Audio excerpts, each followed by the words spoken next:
been awake all night, can't find that thing to call bliss.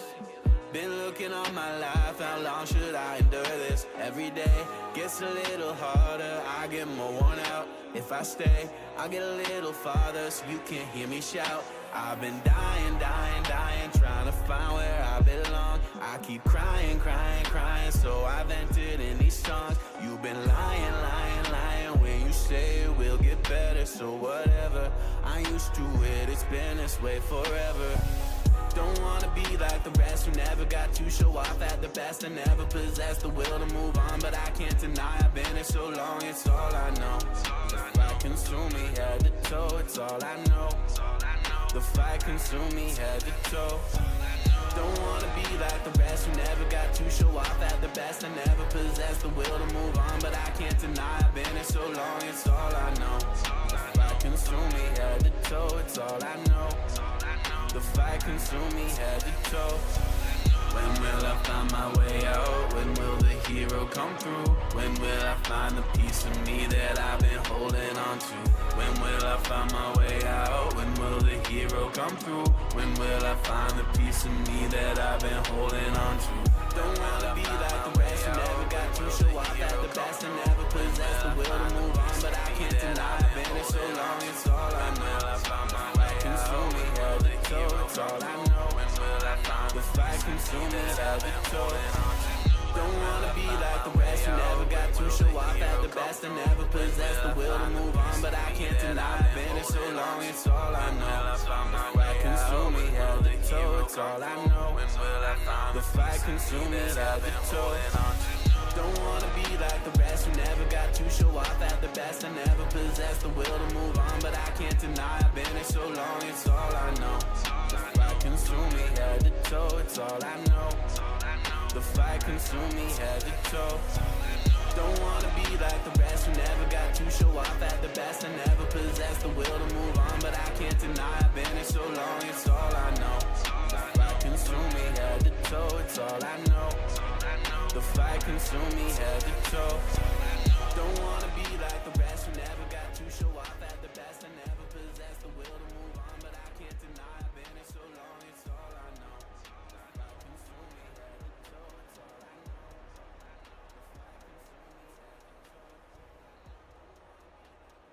know. Hello.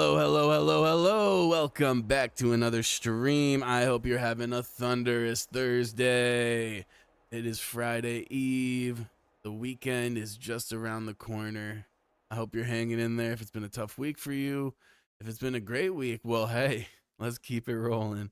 We've got a trial to get to. Let's boot up some Ace Attorney and see what's what. Currently, it is the eve also of the NHL trade deadline. And here I'm sitting wondering if my team's going to make any more moves. I don't know. We're going to find out, hopefully. We made one move, and it was honestly really unexpected. A veteran that everyone kind of thought was going to hang around through the rebuild.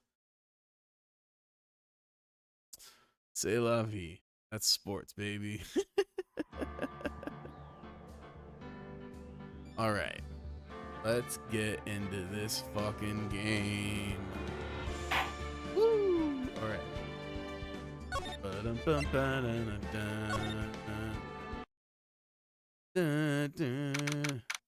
March 22nd, 9:47 a.m. District Court Defendant Lobby number 3. Adrian did it. That's what it looks like. Dude, no way. That woman couldn't do anything like that. In court today, there will be a mountain of evidence that'll implicate you. A mountain of evidence? I'm certain there's someone out there. I'm certain there's someone out there trying very hard to pin this whole thing on you. Please, Mr. Lawyer. Dude, like I said yesterday, I'm refreshing like a spring breeze, alright? I can't let any sort of scandal ruin that. I understand. Let's see. Well, it's almost time. Mia. We must get a complete acquittal today. I know. But I can't focus on Maya's situation right now. Or Pearl's either. no matter what, I have to focus on winning this case by the end of the day. Indeed. Well, let's get going. Aw, shit. It's him. This is right. Good morning. This is it, Mr. Attorney. The day of the trial. What did you miss? Not much. Just the kind of the opening dialogue. Phoenix talking about how he suspects Adrian, and then talked to Mia, and now this call. So yeah, you didn't miss much. You're right on time. Maya, she's unharmed, right? Well, when I checked on her earlier this morning, she seemed a bit, how shall we say, tired. Gotcha, you started a bit early. Yeah. I did. Just keeping you on your toes, you know? Don't worry. People don't die that easily. Besides, what you really should be concentrating on is winning today's trial. For my sake as well as yours, you must win today's trial. Which is why I sent you a little present this morning. The present? What in the world would you want to give me? You'll figure it out once the trial starts. And even if you don't like my gift, I expect you to graciously accept it and win the day's contest, if you please. Even the assassins sending us gifts? Well, we did say we wanted some flowers, right? I guess this is something. It's a start. Wait. Aw, shit. The kidnapper sent me a present? Mr. Lawyer Dude, who was that? No one. It has nothing to do with you, so forget you heard anything. Dude, did your nose just get longer? Yeah, that was not conspicuous at all.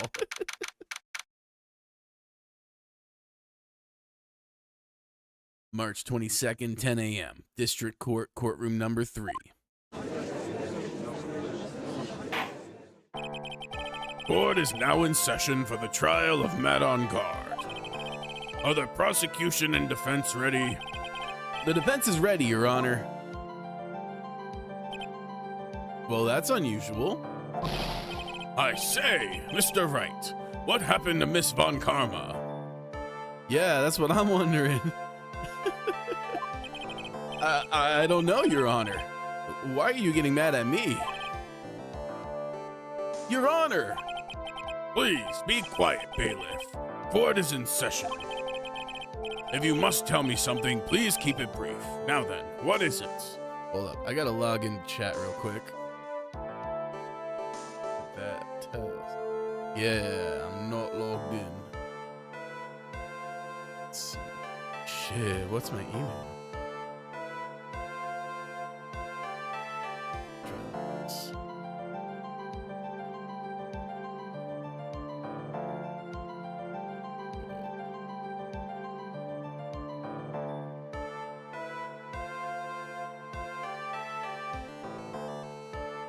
Oh, it's trying to get me to sign up. There we go. Here we go. Sorry. 1 second. I'm just not getting my notifications for chat. Let's see.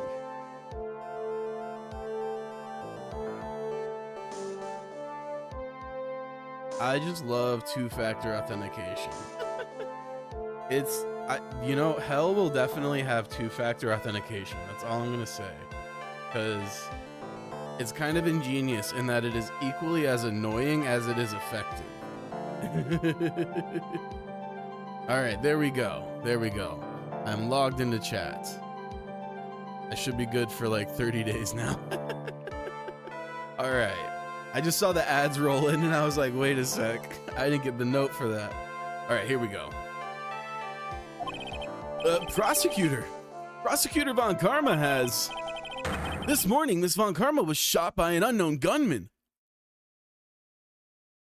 Holy. Bruh. You know, part of me was saying like, oh, maybe she was like kidnapped, you know? Like, holy fuck. Damn. What? Shot? Bruh. Somehow, I think this is the present that man was talking about.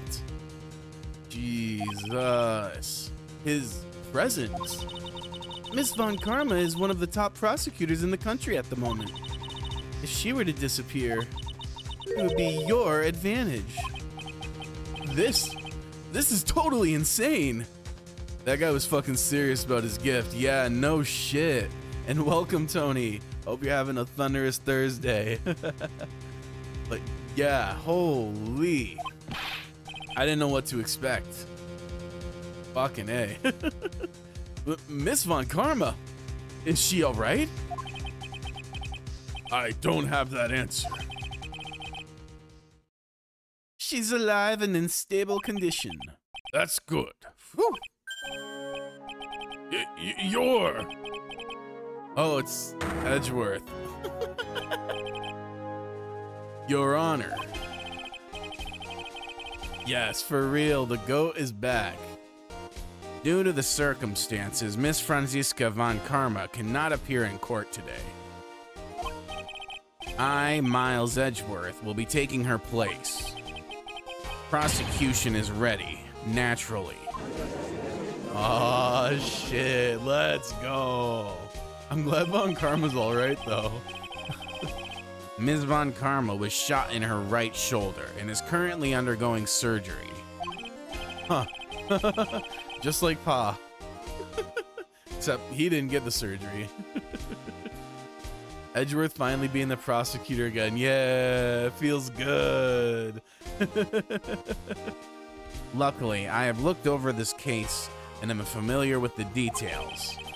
The prosecution seeks to prove the guilt of Mr. Matt Engarde. The court acknowledges the prosecution. Right. I finally found the answer I was struggling for on my long journey this past year. By the time this case comes to an end, you too will know the answer. Edgeworth has been back for like 30 seconds and the sexual tension is already palpable. Now then, the prosecution would like to call its first witness. Are you doing the entire trial section, by the way? It's slightly long, but I think you can do it in this stream. That's the plan. I think I'm gonna just knock this out today. I'm feeling good. My neck doesn't hurt anymore, so I think we got this. Please bring Detective Gumshoe to the witness stand. Let's go! Witness, your name and occupation. My name's Detective Gumshoe, sir. I'm a detective down at the precinct. For now. Poor guy. For now? After this trial's over, I'm supposed to turn in my badge, sir. No! This is starting to feel familiar again, yeah. Detective Gumshoe? The prosecution has no need for a depressed witness.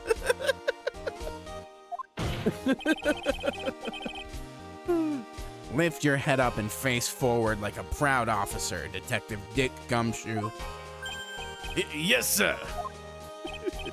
Now, let's have your testimony. If we want to explore the various facets of this case, we must start with that. Get ready, Phoenix. This is gonna be one very rough fight. Yeah, it would have to be with Edgeworth as my opponent. The answer he was struggling for. Interesting. Show me this answer you finally found, Edgeworth.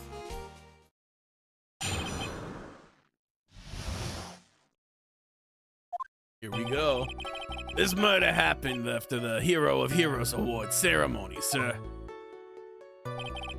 The victim, Juan Corrida, was found dead in his hotel room. After looking into the cause of death, we believe he was definitely murdered, sir. At first we thought there was something suspicious about the empty guitar case. Hey, cheers, Kev. Stay hydrated, folks.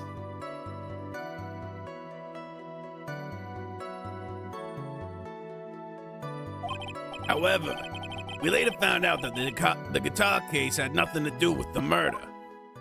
Interesting. Where is the guitar, though? Can I have it? After the award ceremony ended, the victim was alone in his room. Yes, sir. Both the victim and the defendant went alone to their rooms, sir. I see. Mr. Wright, you may begin your cross-examination.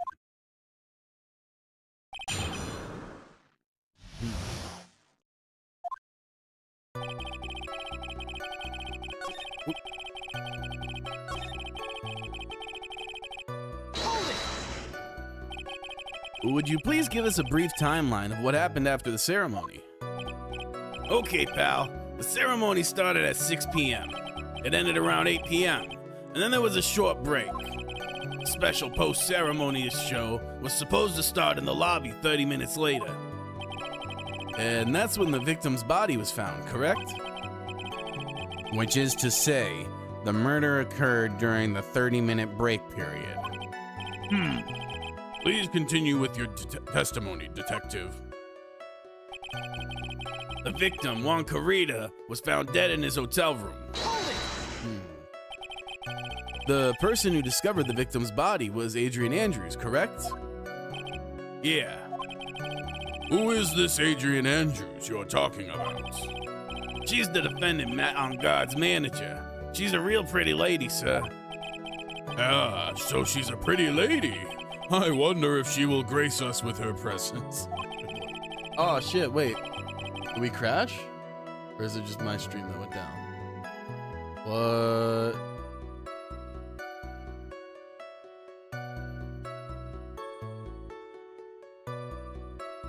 Didn't end for you. Okay, good. I don't know why my stream went down. Let me refresh this page real quick. All right, we good. All right, cool. Not sure what happened there. Maybe it was just my browser. All right, anyway.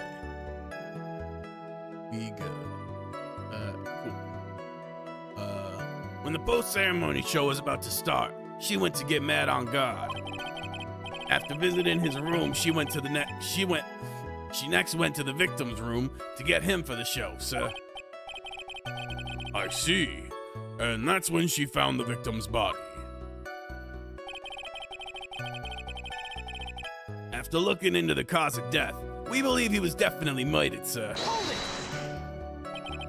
The cause of death? Wasn't that because Mr. Carita was stabbed in the chest? Only a careless amateur would believe something so brainless as that, pal. Damn. Take a good hard look at the crime photo. Now, a real pro's attention will be drawn here to this bandana. Banana. His bandana, sir. That's the thing wrapped tightly around his neck, sir. Ah, yes, I see.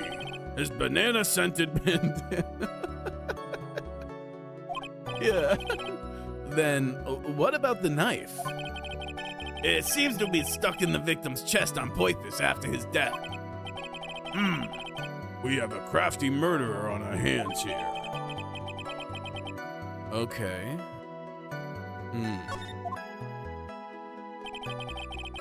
At first, we thought there was something suspicious about the empty guitar case. And why did you think that? Because it was empty, pal. The Jammin' Ninja doesn't go anywhere without his bright red guitar. And we couldn't find it anywhere at the scene of the crime. Oh, then how about this theory? A fan really wanted the guitar and did the crime to get it. How's that? We thought of that too, but the only fingerprints on the guitar case were the victims. Only the victims, huh? I see. So much for my theory, then. Judge trying to get involved in solving this, too. However, we later found out that the guitar case had nothing to do with the murder. What convinced you it had nothing to do with the case? The guitar wasn't at the Gatewater Hotel that night. Judge getting tired of judging. Yeah. He's like, I'm bored of this shit. I need to get involved. I hear there's an opening coming up at the detective agency. Well then, where was it? The bright red guitar was eventually found at the TV studio. The victim, Juan Carita, had apparently only taken the case with him, sir. So you mean he forgot to put the guitar inside the case? Yeah, that seems unusual. You would, like, guitars are kind of heavy. You would feel that. As an owner of a guitar or two. Yes, sir. Even when he was on stage for the ceremony, he didn't have his guitar. So that guitar case was empty even before he got to the hotel. Yeah, that's right. So it really had nothing to do with the case after all. I believe that is enough. First, the victim was choked to death with his bandana. Then, after the victim was dead, the killer deliberately stabbed him with a knife. Which brings me to my next point. Why then did the police arrest Matt Engarde?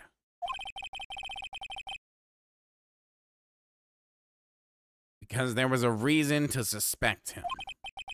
Here it comes. Looks like Edgeworth's back in full swing. Very well, Detective Gumshoe. Please testify about this matter. Yes, sir.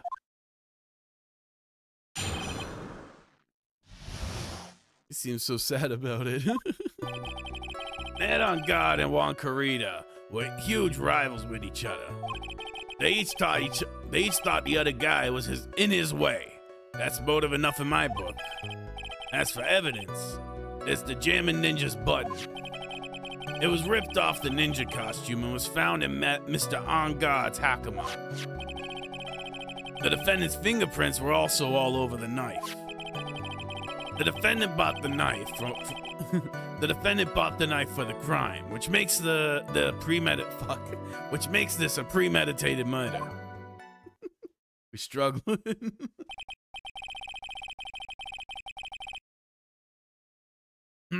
So the defendant's fingerprints were found on the knife used in the stabbing. It was sort of a sticky on the handle, so the fingerprints came out pretty clear, sir. And there's this button. That was found in the defendant's clothes, was it? And is this button also covered in blood? Yes, and we know that the blood on it is the victim's blood, sir. What? Interesting. All of this points very clearly to the defendant, doesn't it? Yes, it most certainly does, Your Honor. Ready to give in yet, right? I'll find a hole in your argument somehow.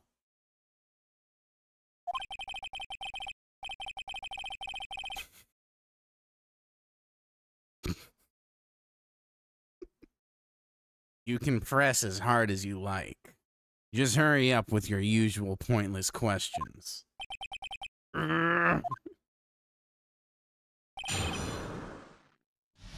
Why arrest on? Matt Engarde and Juan Carita were huge rivals with each other. But in terms of popularity, Mr. Engarde won, did he not? Yeah, but you know what's ironic, pal? Juan Carita was always one step behind Mr. Engarde in everything. This year seems like he'd finally caught up, ready for the big final showdown. But Mr. Carita lost the Grand Prix in the end. That is too bad. He must have been pretty downhearted after losing. They each thought the other guy was in his way. That's motive enough in my book. Wait just 1 second here. Mr. Engarde was beating Mr. Carita in the popularity polls. Well, yeah, I guess, but...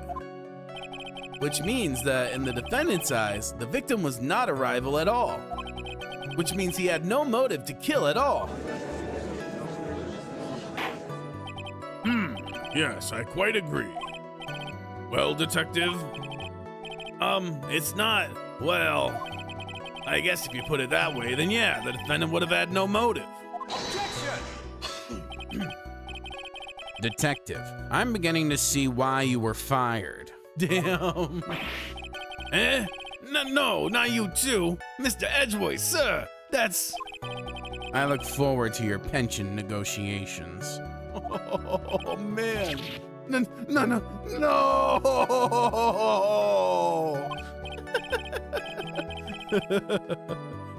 Now, detective. Let's continue with the testimony. No, not my poor pension, too. Poor Gumshoe. Detective, if you value your money, I suggest you proceed. Yes, sir. We can talk about my pension later, sir. What about what I was saying? Hello? Anyone? That's for evidence. There's the Jammin' Ninjas button. They're making him pay to work at this point. Yeah, for real, the poor guy. He just wants to do what's right. Do you have any proof that the button belonged to the victim? Huh? What do you mean, pal? Let me put it this way. I'm asking if you have any evidence to back up your claim that this button was ripped off the Jammin' Ninja's costume. Huh? But can't you tell just by looking at it? And the victim's blood is on it. Anyone could have smeared that blood there afterward. Mr. Edgeworth, help me, sir. All right, I knew it had to be this piece of evidence. Now, to reel this one in. Thread. Huh? The button was attached to the costume by thread, obviously. And that thread snapped when the button was torn off.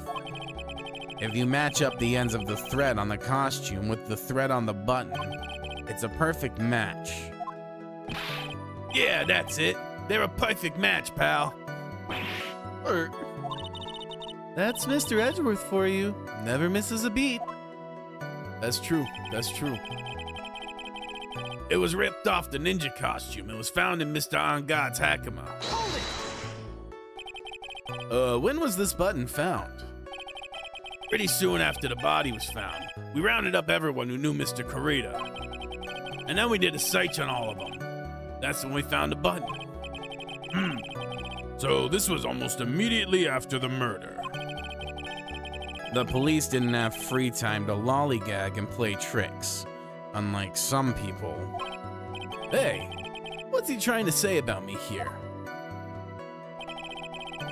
The defendant's fingerprints were also all over the knife. How were the fingerprints arranged on the knife? Huh? What do you mean, pal? By examining the fingerprints, you can determine how the defendant held the knife. For example, did he hold it normally or overhand? Oh, is that what you meant? Well, we didn't actually think of that. I can't believe the bumbling of this department. Hopeless. Were you paying attention to the testimony right? The defendant's fingerprints were all over the knife. There's no way to determine how the knife was held at the moment of the murder. So is the defendant the owner of this knife, then? The defendant bought the knife for the crime, which makes this a premeditated murder. Hold on, I know that I noticed the knife was, yeah, on the Gatewater is engraved. This is the hotel knife. Okay, so that's what I'm gonna have to present, I think. But first, I'm gonna hit this. There's no way this was a premeditated murder, even if he bought the knife. Sorry, pal. This isn't some pocket knife. It doesn't fold, so it's not great for walking around with either. Well, this is not good. If the prosecution can prove it was a premeditated murder, we're done for. Phoenix. Yes? There's something very interesting about what the detective said just now. I agree. Think carefully before it's too late. A button covered in the victim's blood, and a knife with Mr. On Guard's fingerprints. Be grateful. If the judge were more rash, he would have pounded his gavel in closing. We're still in a world of trouble. Well, before any battle, you must find your enemy's weakness. So let's find the weakness in this testimony, no matter how small it may be. Okay, Phoenix? You guys heard it here. Size doesn't matter.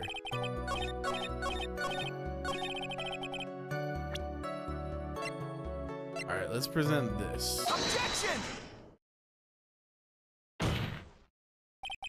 Wait a second. What?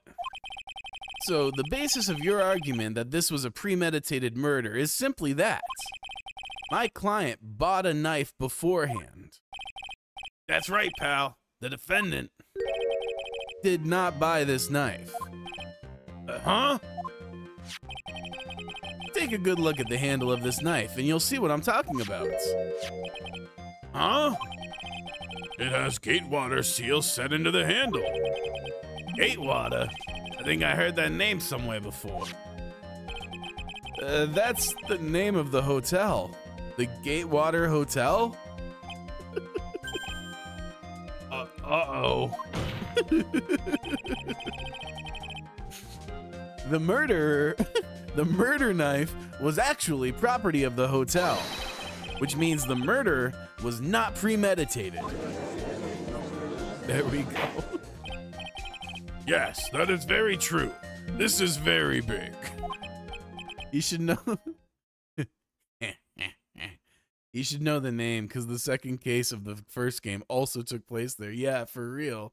Also, the bellboy is gonna be so stoked about the second murder. He must be just over the moon. What is it, Mr. Edgeworth? I'm sorry, but the defense is simply too careless. What?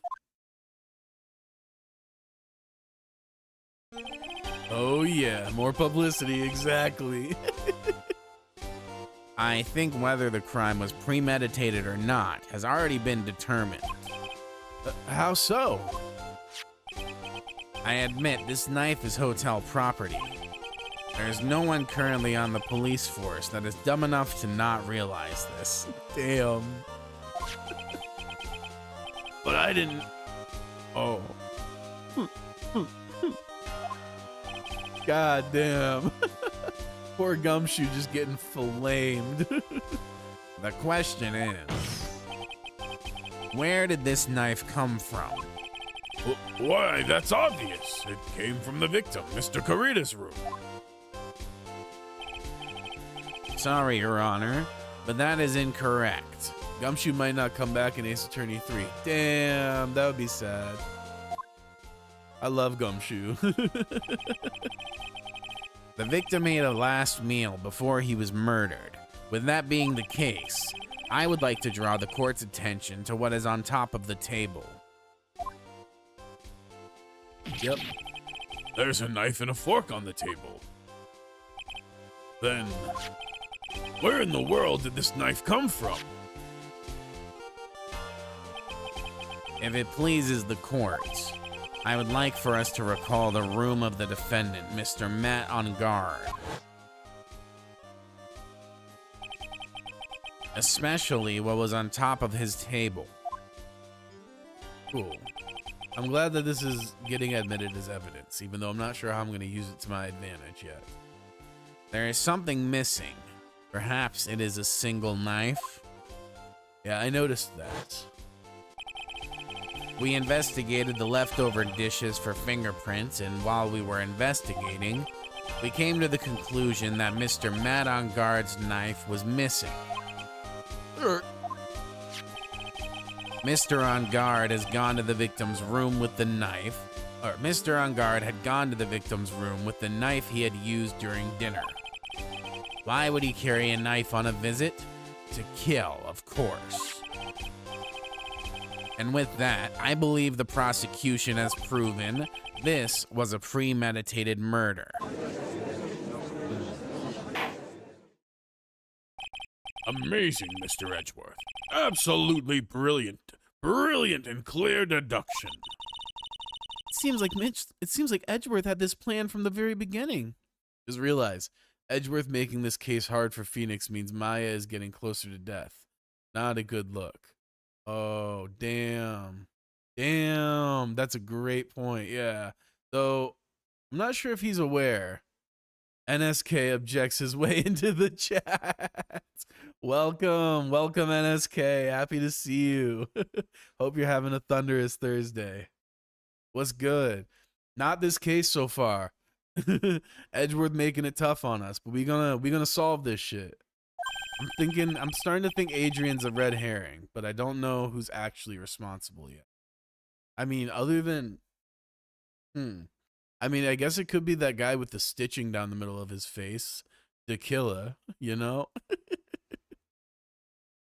This must be one of those traps, and I just walked headlong into it. Uh-oh. A murder weapon with fingerprints and a button from the victim's costume. There is quite a sizable amount of evidence here. I can safely say that any further deliberation is a waste of your Honor's time. Well, yeah, are you on day 3 trial or more advanced in the case? I am on part 2-1 trial. So I don't think it's day 3 trial. It's the first round of the trial. Although, I wouldn't mind if the defense were to present evidence not yet shown to the courts. Evidence not yet shown? It's day 1 trial, if I remember correctly. Yeah, that would make sense. He means evidence that the court hasn't seen yet. In other words, new evidence. What does the defense have to say about this, Mr. Wright? I have to say that I should save. Oh, fuck. I usually call them days, not parts. I misunderstood. I got you. No worries. That makes sense. Well, Phoenix, the judge is favoring the prosecution right now. If we answer with something wrong here, that gavel of his will be ringing out to the sound of defeat. Mr. Wright, do you have something important and necessary to present to this court? Let me save here, actually. That's a better spot. Whoops. Alright. Actually, I do. There's one piece of evidence that catches my attention. Yeah, for sure. I saved right before. Oh boy. Something that this court is yet to see. Mr. Wright, I will say this one more time. I do not feel this trial needs to continue at all. However, I am giving you one chance, and only one. Oh God. What the judge is saying, right, is don't try pulling one of your usual bluffs here. If I mess this up, it's curtains for all of us. Oh, he's dead fucking serious too. Yeah, for real. Oh God, for real. Fuck. One chance. Yeah. Full bar penalty.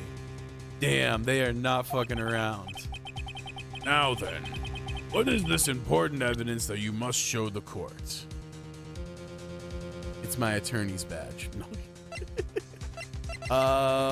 Shit.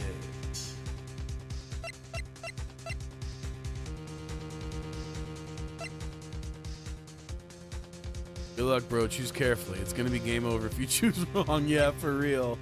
Let's see. Why would they stab him with a knife after killing him?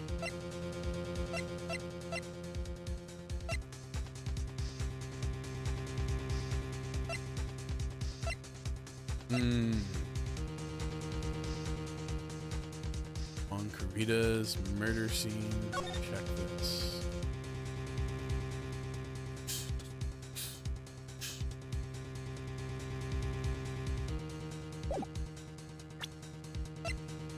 Damn.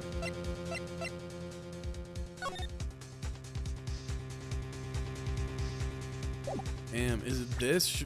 Maybe we should go over Adrian, go after Adrian right now to at least like tease out some evidence. It's definitely Maya's Magatama, bro. Crucial evidence. Yeah, for sure, for sure. You know, I was thinking it was the press conference ticket, but you make a strong argument. Damn, I think this is it. Because I don't think it's time to spill this tea. Damn.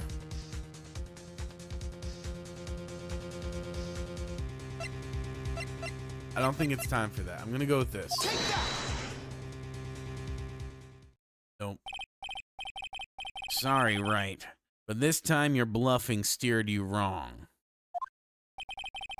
I can see nothing strange. I'm personally betting on Juan murder pick, but that's me. That's fair. You know, my gut said that purely from like a game mechanic standpoint. Wait. How much money? Yeah.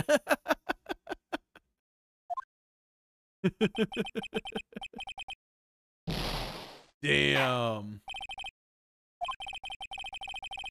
This court sees no reason to further prolong the trial. Nor is there any need for more time. Yeah, we got cooked. All right. Ba, ba, ba, ba, ba. Rough. Poor Maya. Yeah, exactly. All right. Goddamn. Okay. Actually, I do. And also, let me skip ahead a bit. Save a little further along.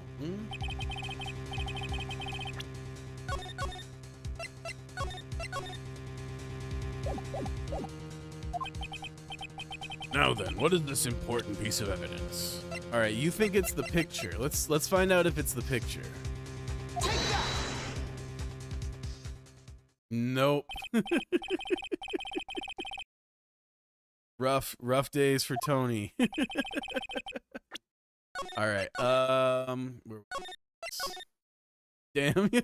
My non-existent money is on a evidence that has something to do with Adrian, not even backseat gaming, but I feel like it's the note or the newspaper clipping. That's kind of what I was leaning towards is so I thought it was the newspaper or the magazine clipping at first because I didn't think we were gonna expose this, at least not yet. But now I'm leaning towards it being one of these, or one of these two.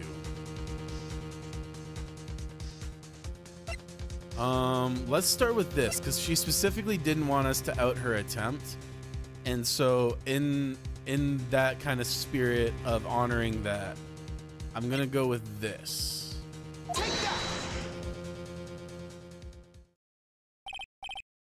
Damn. Okay. Okay. Maybe it is this. Damn, I feel so bad. She said she didn't want that outed, and damn, it's not that either? What? What is it? Okay, now I'm actually gonna... It's gonna be something real obvious too. For sure, for sure. We're all stumped as fuck. Alright, time to brainstorm. Yeah. Is it the juice? Yeah, I was gonna say the juice. Let's see, let's see. No fucking way. The juice. What? What the fuck?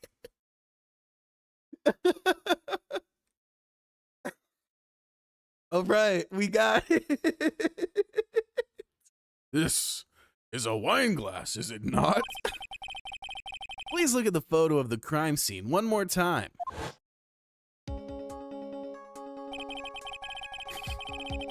The scene is a mess because of the victim's struggle against his assailant. The vase was broken. His makeup is all over the floor. These were all things that were at one point sitting on top of the dresser. Well, yes, I see your point. However, this glass is sitting on top of the dresser is mysteriously untouched. The only thing that had not fallen over along with everything else is this wine glass. This piece of evidence is more than strange enough to warrant further consideration. Lol. One more time. Sorry, hello. Every time I see One More Time, I want to freaking sing Daft Punk. That's so fair. That's a great song. One more time, we're gonna celebrate. Hell yeah. I should see if I can add that to the soundboard. I'll add a note. Let me send a note to myself to. Where are my notes? I'll just text. Do you ever do that? Do you ever text yourself so that you can like as like a reminder?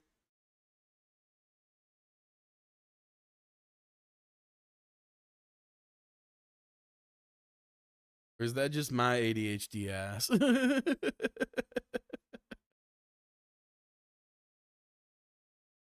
Daft Punk, especially the Discovery album. Yes, Discovery is amazing.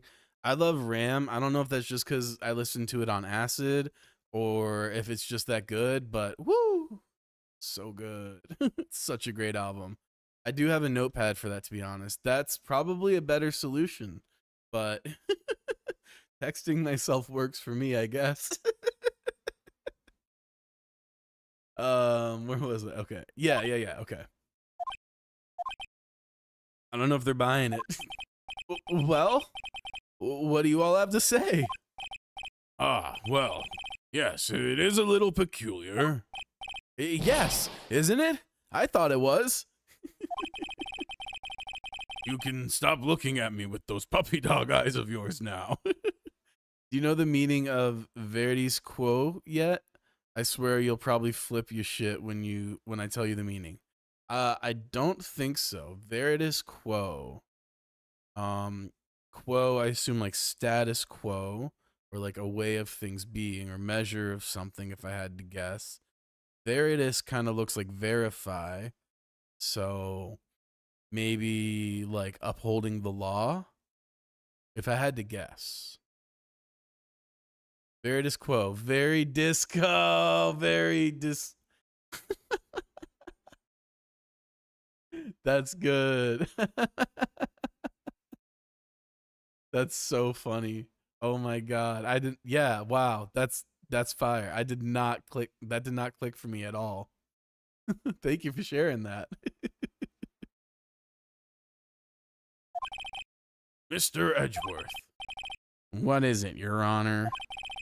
your opinion. You don't need my opinion. Because there is no special meaning to that glass. What?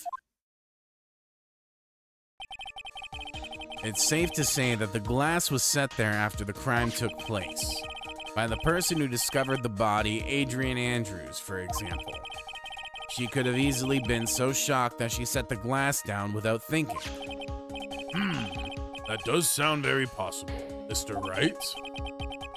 Could Miss Andrews really have set that glass down without thinking? There's no way, because the juice was in his room. Like, why would she have it in the first place, you know? I should have saved. I should have saved there. Whoops. Let's hope I'm right. If I appear weak here, the trial is over. I can look for my proof later. For now, I should trust my instinct and point with certainty. They just might fall for it, if you're thought-provoking enough. The defense would like to challenge the prosecution's theory. We would like to see something that proves it was Miss Andrews who set the cup on the table. You've turned the situation on its head yet again, as usual. Mr. Edgeworth, do you have any proof to back up your claim? There's no way he has any. He's just bluffing. Unlike Mr. Wright, I never say anything unless I have the evidence to support it. What? Uh-oh. You're not thinking hard enough today, right? Yeah, that's true. That's true. Did you think this wine glass escaped my notice? Then... Of course it has been thoroughly inspected for fingerprints. Fingerprints? There were only one set of fingerprints left on this wine glass. Only one? Well, whose were they? Edgeworth tougher nut to crack than Mon Karma. For sure, definitely. He's a way tougher prosecutor. He's just less of an asshole. They were not the victims nor the defendants. Rather, they were of one Adrian Andrews. What? Okay. That is why I said that the person who had discovered the body had left it there. Are we done here, Mr. Wright? I can't believe I fell into another trap. Miss Andrews was probably holding the glass when she went to see Mr. Kurita. But upon seeing his dead body, she was stunned and set the glass down on the dresser. What you just said makes a lot of sense. Tisk, tisk, tisk. Now do you see, Wright? You can't change any part of my scenario as it explains everything all too well. I've thought long and hard this past year about what it means to be a prosecutor. And from here on out, I will show you the answer I have come to discover. Well, wait a second, Mr. Edgeworth. I think the prosecution has provided enough evidence for me to enter my verdict. Unfortunately, I cannot allow you to pass judgment yet.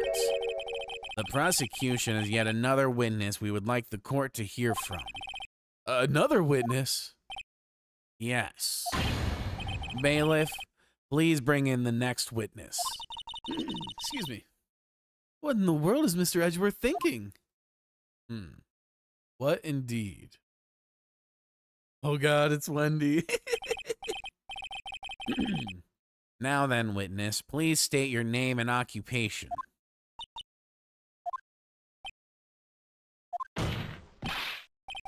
I don't think there's a prosecutor more challenging. Gotcha! I don't think there's a prosecutor more challenging than the other. I think all prosecutors are the same for me, at least. Unless it's Payne. Oh yeah, Payne was brutal. There's definitely a lot that are tougher, but for different reasons. Yeah. That's fair.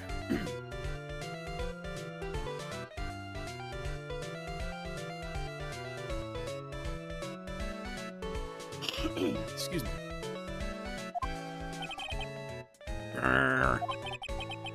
I wonder what happened to calm that composure, to that calm composure he had earlier.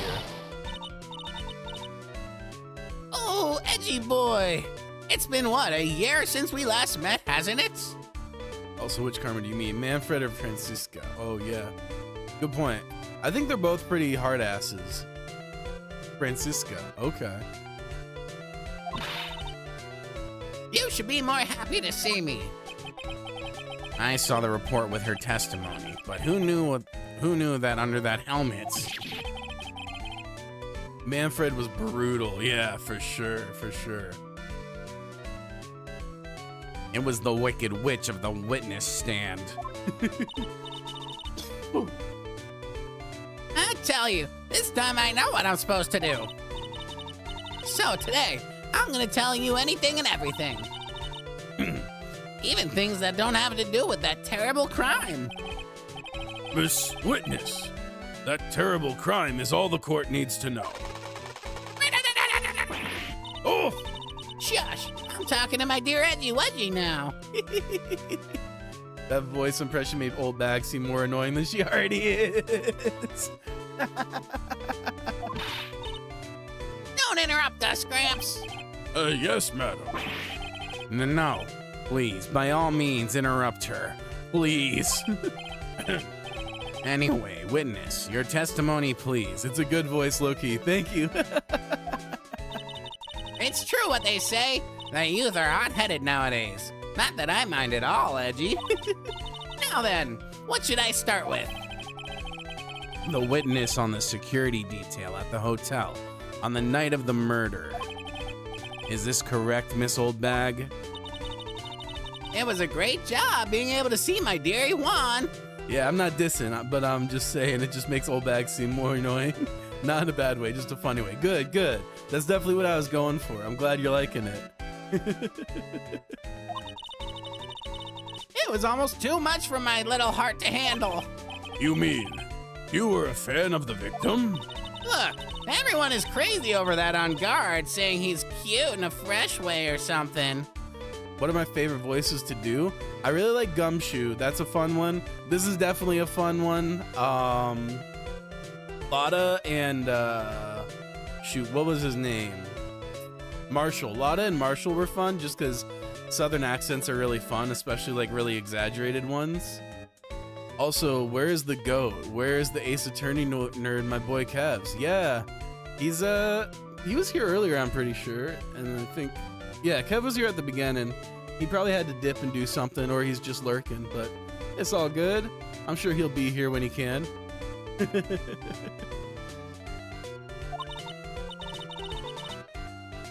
Yep. But not me. I wouldn't say anything so silly. Gumshoe is like a New Jersey accent, right? I've seen too many Sopranos episodes. Yeah, for sure. Kind of like New Jersey beat cop, or like that Brooklyn accent kind of vibe. Yeah. 100%. After all, I have no interest in a little child like him. I'm only interested in a real man, Juan Carita. But those two were the same age. Anyway, as I was saying, I was pacing in front of his room that night. Very well. Please tell the court what you witnessed the night of the murder. Leave it to me, Edgy Poo.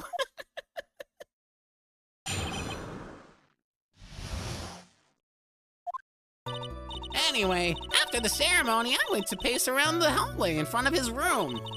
There was something I was interested in finding out, you know? Honestly, I never made a voice for Gumshoe. Just imitate the guy's voice from the anime. Gumshoe's famous phrase in the anime is, "Stop, freeze, it's the cops!" Awesome. I'll have to hear the anime voice in a bit to compare. See how I live up to the official voice actor. Well, since I was on the job, I made sure to keep a good eye out the whole time. That's when someone showed up. There was a man coming out of poor Juan's room. It was on guard, mad on guard. He was trying to sneak his way out of Juan's room. I think Gumshoe's voice in the anime is very similar to yours, low-key.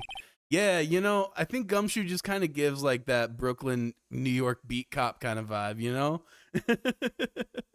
It's the character design. It just speaks to you. So, Mr. On Guard came out from the victim's room. See? It has to be him. He's the murderer.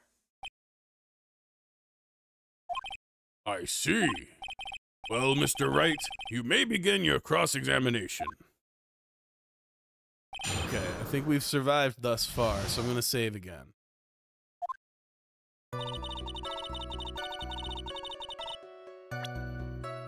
Had to do something but left. Had to do something but left the stream running in the background. I'm still here. Yeah, that's what I figured. Well, welcome back for the moment. Let's see. Press. Yeah. The gang's all here now. Miss Oldbag, what was your post on that night? The lobby. I was supposed to help set up the stage for that trifling show, but I refused to help. I'll have you know, it was for that lead-headed samurai show. I even took out a few of the nails. Maybe it was a good thing the show didn't go on. Besides, that manager with the glasses seemed to be working hard at it without me. So I thought I'd take a break and spread my wings a little. And that's when you went to hang around the victim's door.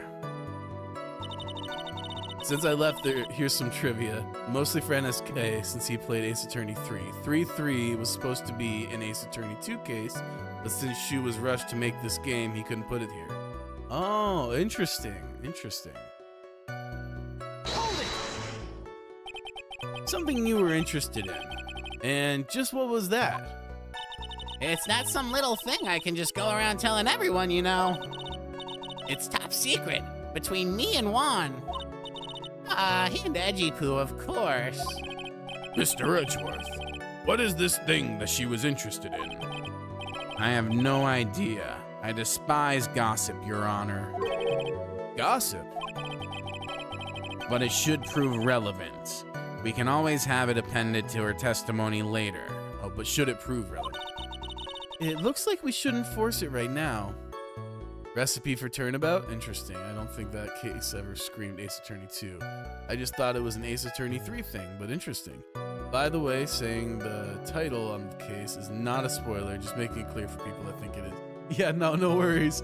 I don't care about like minor details like that.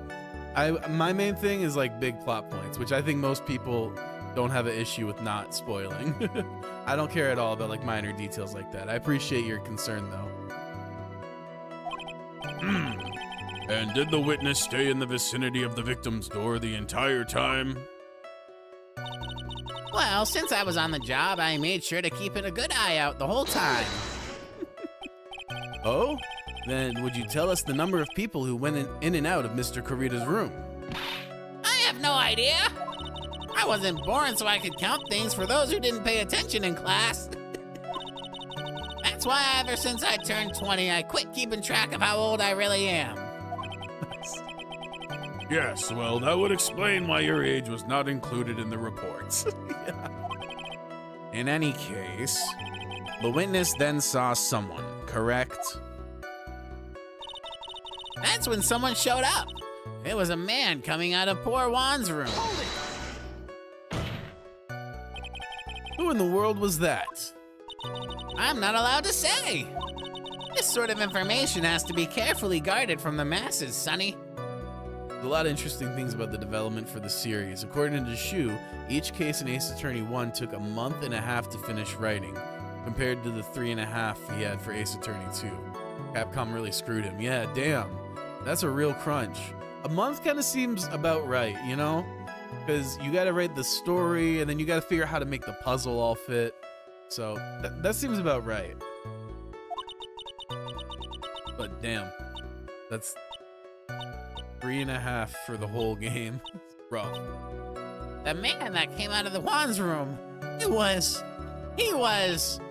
Yes, he was. I'm too scared. I can't say his name out loud. Oh, what I wouldn't give to have Francisca's whip right now. Damn, that's elder abuse. Well, I guess I can tell you, since he was such a bad boy anyway. It was On Guard. Mad On Guard. He was trying to sneak his way out of Juan's room. He mostly drunk writing these, if I remember correctly, which is funny because I think 2 through 4 is also one of the best in the series. Oh, 2-4 is also one of the best in the series. That's hilarious. Sometimes, you know, yeah, exactly. Sometimes that's what it takes to get you into that flow state. You saw my client. Are you sure about that? You see? Really? Annoying brat. When I say I saw someone, I saw that person. Why do I get a sense of deja vu? Maybe to avoid a repeat of last year, I should delve into this a bit further. Okay, big choice now. Let's see, what were they carrying? Their clothes, their face. Damn, to be fair, most Ace Attorney 2 cases are well written. Well, except Big Top. Usually the longer it takes, the better, although it's not always like that. Yeah, you know, creativity is not exactly a linear thing. Sometimes inspiration just strikes you like a freight train, and you could just dump out your work like it's nothing. Let's see. What was the person carrying? This is a tough one. I'm gonna say... clothes. Please tell the court more about the clothes the man was wearing.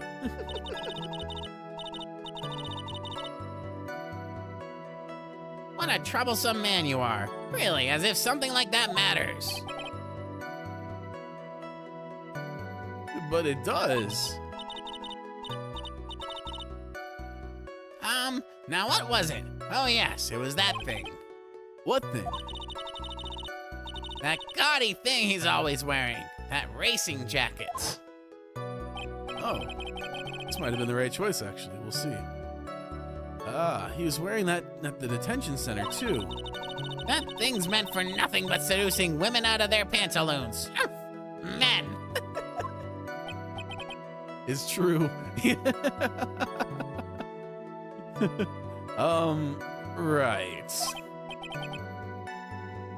So, Mr. Wright, was this testimony just now important or relevant in any way? Oh, God, I don't know. It was very important. Yeah.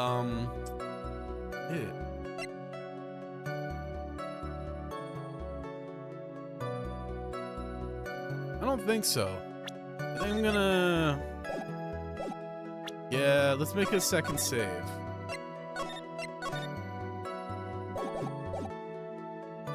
Let's try important. Of course it was important, Your Honor. Then perhaps you would like to point out what part of that testimony was important. Don't you see it, Edgeworth? Your Honor, I request what the witness said about the jacket be appended to her testimony. I don't quite see where you're going with this, but all right, witness, please. Oh, well, I don't like to badmouth anyone without reason, but if I must. He was wearing his flashing racing jacket. Honestly, it's all just for show. Okay. I don't know what this is gonna help me with. I really don't know what I was doing here. Are you sure the defendant was wearing it? What do you think? Not like I've seen him in anything other than that horrible thing. I'm sure he was wearing it. She's so sure of herself that it's to the point of self-absorption. She may not remember things or be mistaken here and there, but I don't think she's lying. That's bad for us. Really bad. But that's how the human mind is. It also just has a tendency to jump off topic. She's strayed onto a few interesting side topics this time too, hasn't she? But that makes her a sweet old lady, right? That's because you're not the one who asked to question her.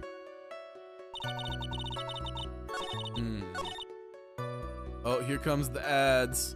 Run, hide, hide while you can. Shit. Okay, I don't think I picked the right thing. Let's go back. Do I? Let's see. What can I present to this? Oh, wait. If he was... Because the Hakama is part of this costume, right?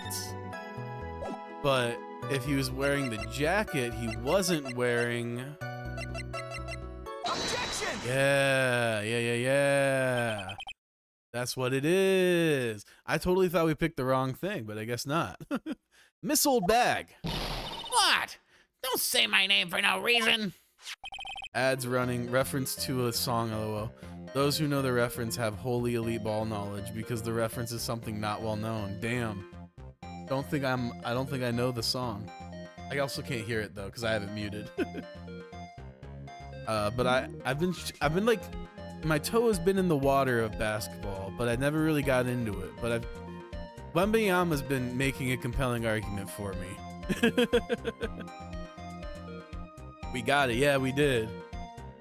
Do you know what this is? It's a button number 2 on the Jammin' Ninja's costume. The fact she knows specifically which number button it is. If y'all don't know, the reference is from a song called Wheels by Incredible Polo. The lyric, wheels running. That is the reference. Okay, that's dope. That's dope. Yeah, I'm not familiar with that song. Maybe I'll play it as the outro. Just for the lulz. Then we can all hear it. Now I know she's an obsessed fan. She identified it in a single glance. Give it here! Give it here! If you don't give it to me, I'll punish you with this! Wow, she really is a diehard fan to want a button covered in blood. This button was discovered on Mr. Engarde's body during a full body search. See? This button proves beyond a shadow of a doubt that it was that rascal on guard.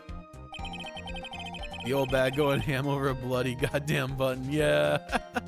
A bloody button, goddamn, yeah. It was caught up in the pleats of his Nickel Samurai Hakama pants. See? And on guard is the Nickel Samurai. Witness. Now, it may just be me, and I do have an active imagination. But just now, didn't you say the defendant, Matt on guard, was wearing his usual racing jacket? I'm sorry? Sorry that you judge people based on what they wear. The old... Oh, that's too good. I wore the trendiest, but instead I have to put up with wearing this ridiculous-looking outfit. This outfit is hideous, right? I've got a tape recorder. It's so heavy. It's so heavy. I wish we'd switch to CDs. Scream alive for those kids out there. Understand? Now take a look in the mirror. Your clothes are about as big as a documentary on curling. You should take a tip. Now hold your tongue still there for 1 second. So what you saw in actuality. What is old bag rapping? Kind of sounds like it, eh? Was not Mr. On Guard the man? Eminem been real quiet, just saying.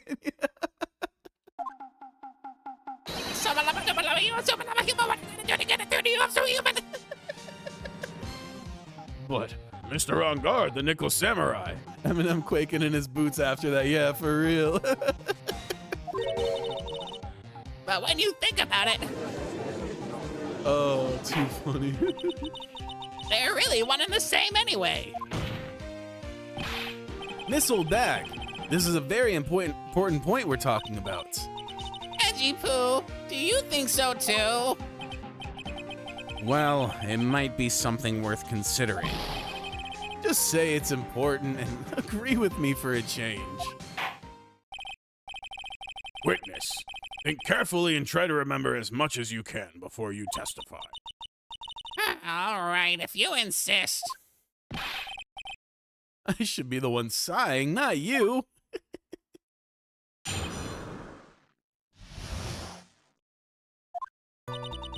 On guard. Yes, now I remember. The Nickel Samurai, that's right. It was the Nickel Samurai I saw. This is starting to sound real familiar. Yes, it would have been convenient for him to wear his costume during the murder. He had to go to that post-ceremony stage show right after the crime, you know? So he must have worn that Nickel Samurai costume when he was stabbing poor Juan. I knew it. I knew you'd say he was inside that costume. What? Did you think there could have been someone else inside that costume? Deja vu, huh? Yeah, for real. Old Bag's old testimony from Turnabout Samurai, I think, when she testified against Will Powers. Exactly, yes. Don't be a bad little boy thinking such rude things. But the possibility does exist. Youngins today. I told you, there's no way it was anyone else. How do you know that? Because I said so. And what I say is the truth. Oh, God, there's way too many people out here operating on that level, though. At least she's just as delightful a witness as she was a year ago. Mr. Wright, you may cross-examine the witness. What'd you see? Oh, she cracks me up so much.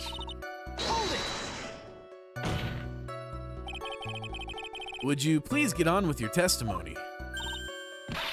Watch your language, young man. What sort of tone is that to take with an elder? My youthfulness isn't what it used to be, so you should forgive me for everything. If you keep on barking at me like that, I'll start singing at the top of my lungs. What? A striking figure by the sea, standing all alone is he. He's the Nickel Samurai. She's actually singing. Someone help my poor ears. Mr. Edgeworth, can you please do something about this racket? Witness, I'll give you a piece of gum later if you'll be good and stick to just the facts. Okay! You promise, right? Right. I'll be sending the bill for the chewing gum to your office at a later date. Remind me to send you a thank you note later too, Edgeworth, old chum. The Nickel Samurai, that's right. It was the Nickel Samurai I saw. Be a little more careful with your testimony, please. Not too long ago, you said he was wearing his racing jacket. Now, was he not? Oh, now he's not? Not too long ago. Then let me ask you this. When you were itty bitty, what was your grand dream? What? Huh? What did you want to be when you grew up, whippersnapper? My dream, huh? Well, I, wanted to be Judge Wagner, hero of the public court. So what? See? Look where you are now. You're not Judge Wagner, are you? Ew. Well, What I said earlier. Who puts any weight into things like that? And now is everything. I can't be held responsible for the past. who the hell is Judge Wagner? I have no idea. I assume it's like some Judge Judy type thing, you know? Since when did the court become theatrics over testimony?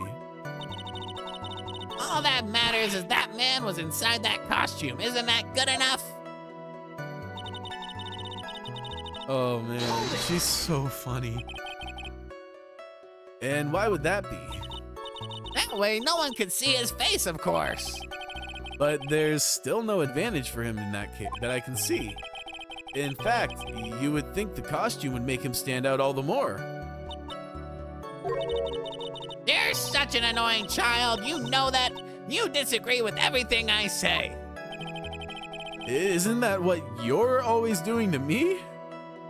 Doing a quick Google search seemed to be a character in some other show. Oh, interesting. I love that that's actually a reference to something. Got it. Maybe it was more troublesome for him to change in and out of his costume. He had to go to that post-ceremony stage show right after the crime, you know. Was there anyone else scheduled to appear at the post-ceremony show? Well, all the contestants were supposed to go on stage in a friendly gesture thing. And that included the Jammin' Ninja. Of course it included him. That's why when On Guard came out of Dear Juan's room, I didn't give it a second thought. I see. Well, anyway. So he must have worn that Nickel Samurai costume when he was stabbing poor Juan. So let me ask you one last time. The person you saw, it really was the Nickel Samurai? As showy as ever. Haven't I been saying that from the very beginning? Can I throw in the towel yet? You don't need to think too hard on this one. Huh? There's a contradiction in her testimony, and it's sitting in plain sight. The question is, what that contradiction means for us. Well, I have to figure out what you're talking about first, but okay. Nickel Samurai.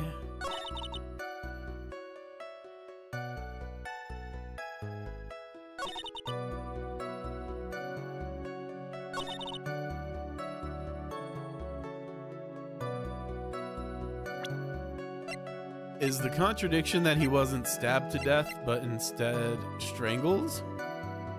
Let me save.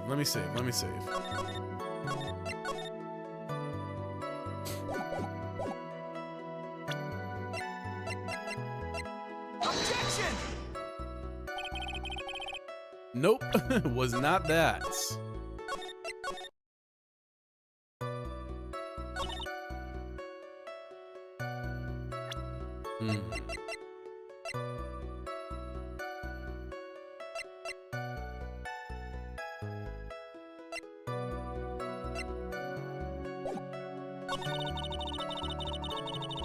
I was so close. Oh, damn. Okay. Let's see. You just got it too. You just got it. Oh, okay. Let's see. Let me give it another shot. Careful with presenting the autopsy report. You know it will be revealed that it's outdated. Remember 1, 2? Yeah, good point. Actually, This autopsy report is outdated. Yeah. Let's see.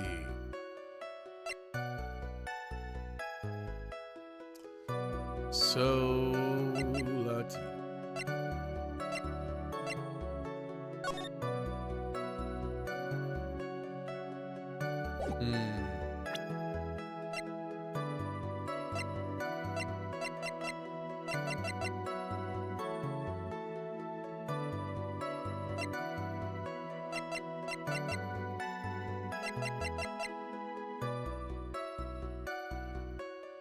This is covered in blood, but the... Objection!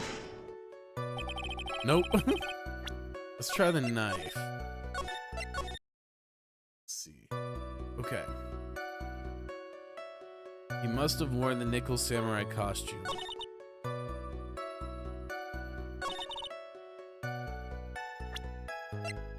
Objection! There we go. Please take a look at this. Yeah, it's a knife. Big deal. If you're trying to scare me with that, I'll have you know it won't work. So close again. Yeah. We got it now. We got it. Third time was the charm. No. That's not my intention at all. That's the knife that was used in the murder, correct? Your Honor, do you know why this piece of evidence is important to this case? You don't even have to ask. It's because the defendant's fingerprints are on it. Isn't that what you're driving at? That is exactly what I'm driving at. What are we driving at? And whose car are we driving? If Mr. On Guard was really in the Nickel Samurai costume at the time of the murder, then it's impossible for his fingerprints to have been left on the knife. Actually, he would have wiped all the previous fingerprints on the knife right off. Interesting. Oh, that's right. The Nickel Samurai wears gloves, doesn't he? Objection! He probably took his gloves off before he began the stabbing. Objection! Why would he do that? And why would he do something like that? To leave his prints on the murder weapon? There is no way he would do something like that. However, there is one possibility. Then let's hear your possibility. It's very simple. The defendant went to the victim's room while in costume as the Nickel Samurai. At the time, the defendant held no intent to murder. He was probably just going to relax and talk with the victim about the stage show, which is why he took his gloves off. But the murder still did take place. It's well known that there was bad blood between the defendant and the victim. Yes, I have heard that before.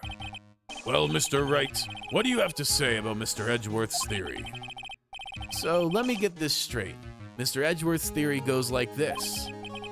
When the defendant went to the victim's room, he had no intention of killing him. Now, up to this point, are there any problems with this theory? Oh God. Oh God.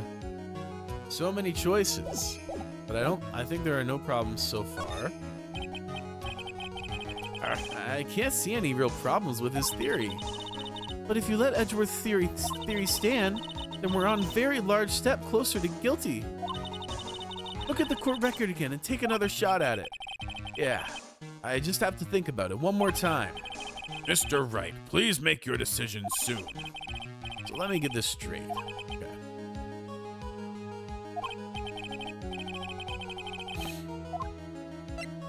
Oh, there has to be because they brought the knife from the other room.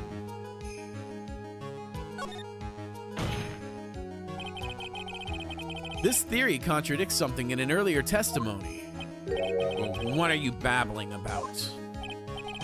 Now, for argument's sake, let's suppose Mr. On Guard was the killer. If that's the case, I think it's impossible for the killer to have gone to the victim's room without intent.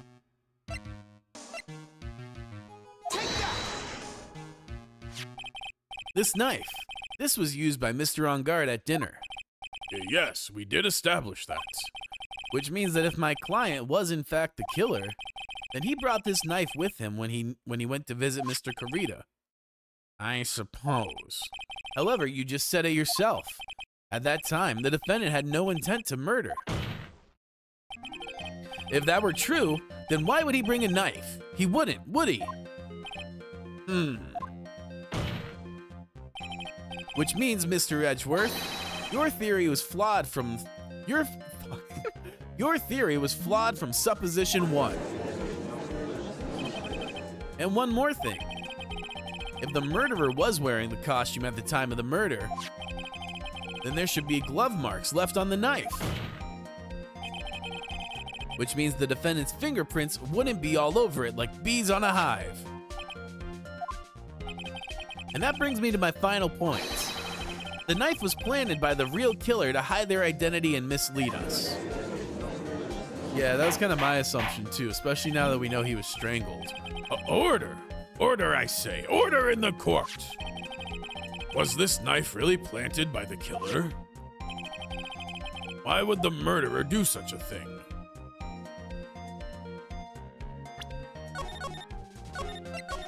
Let's save. And let's say to frame Matt on guard. It's to frame my client, Mr. On Guard, of course. To frame?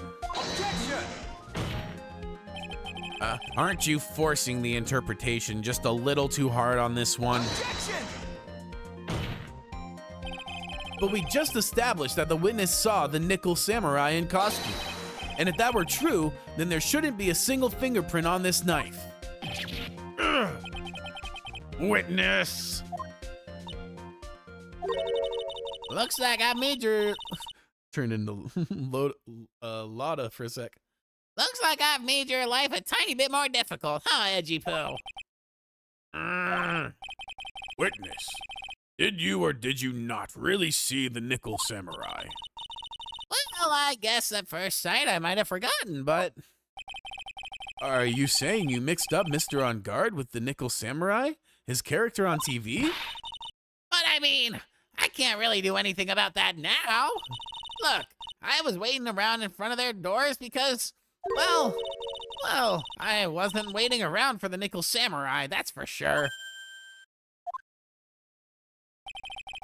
She wasn't waiting for the nickel samurai. All right then. Who were you waiting around for then? That's top secret to anyone outside of security. I have a feeling that you were waiting for Mr. Juan Corrida. Am I correct, witness?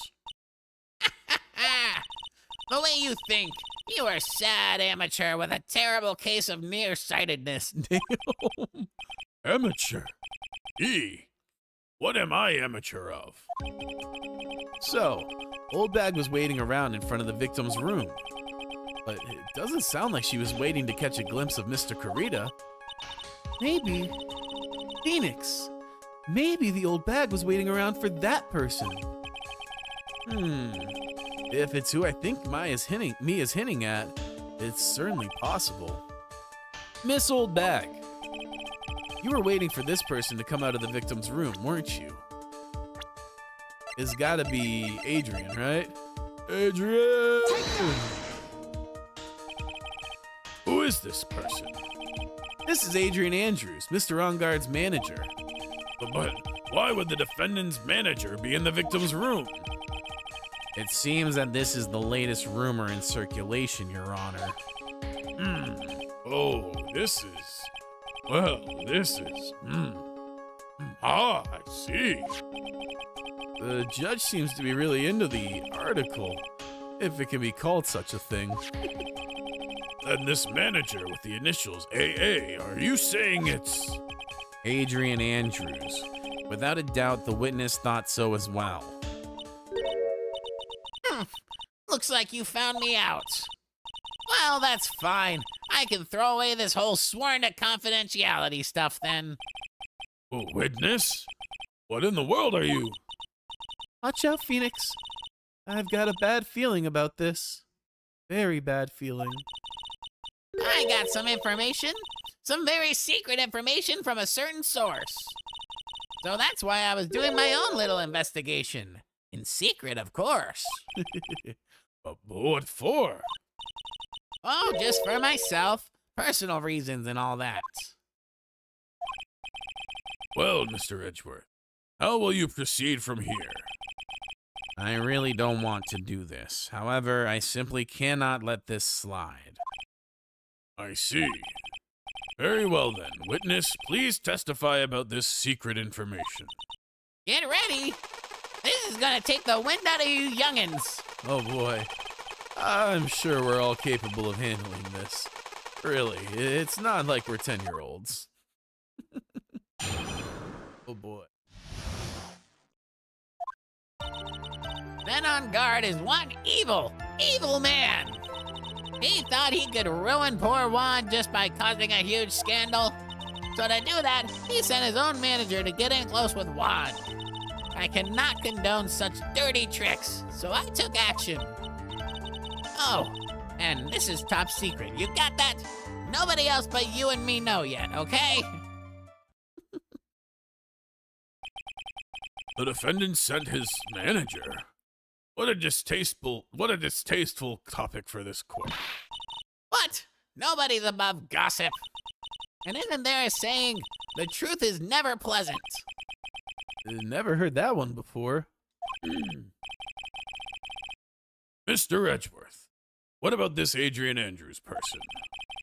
We have looked into this matter and found that the truth the article proposes is in fact baseless gossip. But should this be true, then this proves that the defendant did bear ill will toward the victim. So this means I have to smash this rumor once and for all. Now then, Mr. Wright, you may cross-examine the witness. Be careful. The old bag seems rather excited right now. That's right. Mr. On Guard is nothing but an average foul-blooded youth. Damn. Well, as the old saying goes, you've got to burn old bags with fire. Time to fire up the afterburners and hit the highway to the danger zone. Secret information. Man on Guard is one evil man. He thought he could ruin poor Juan by causing a huge scandal. So to do that, he sent his own manager to get in close with Juan. I cannot condone such dirty tricks, so I took action. Oh, and this is top secret. You got that? Nobody else but you and me know yet. Sounds like just another tidbit. Oh, sounds like just another tidbit of gossip, doesn't it? Oh wait, I was supposed to press. I totally just read that again. All right, here we go. You can't say something like that without proof. That's just slander. But it's true. That woman was getting intimate with poor Juan. Look, it says so right here, doesn't it? Manager to the stars, Miss AA. But the name of the magazine this came from is Gossip Land.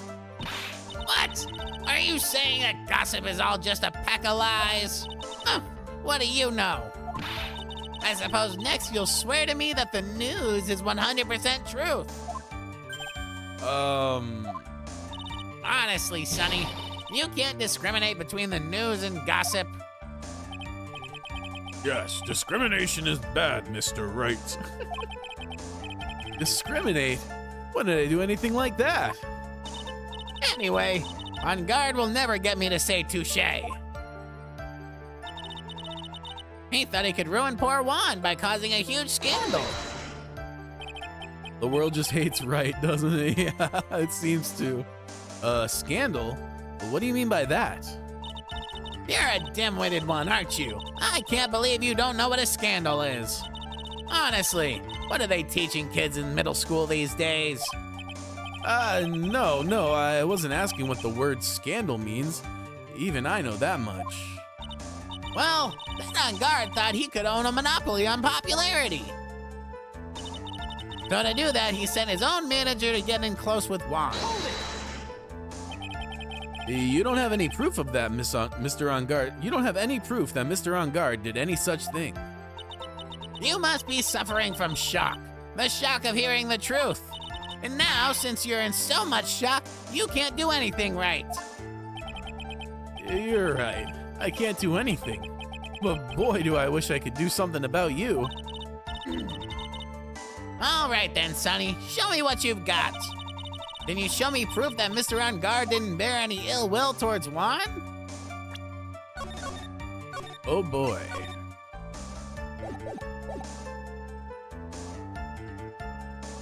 Proof, yes.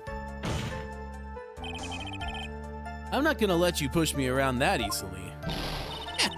There's many a man who've said those exact words and paid dearly for them. Well, maybe you should brace yourself this time.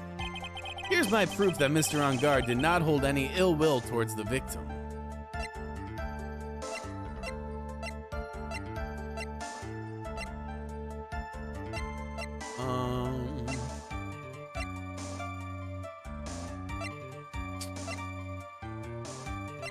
Whoops. Because I was thinking I'd be like, oh, he is the more popular one, but I don't have anything that points to that. That was a little bit of a half-baked plan there, I think. Damn.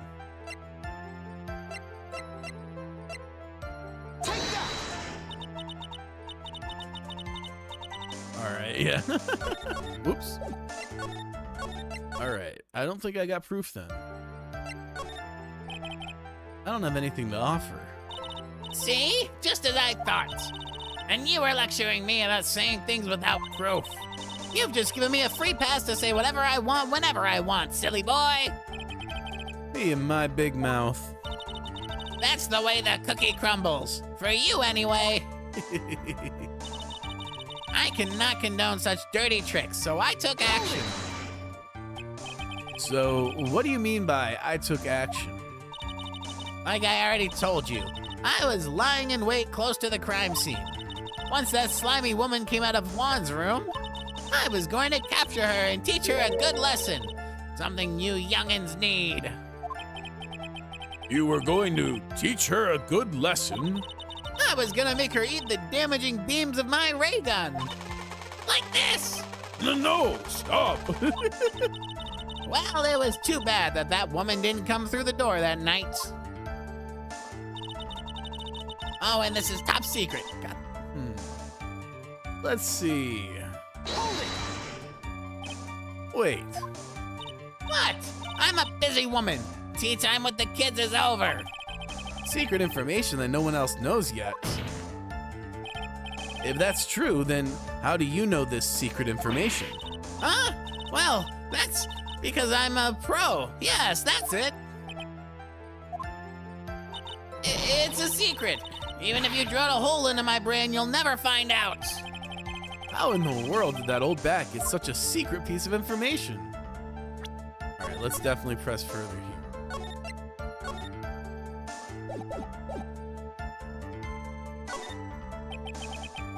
If you don't be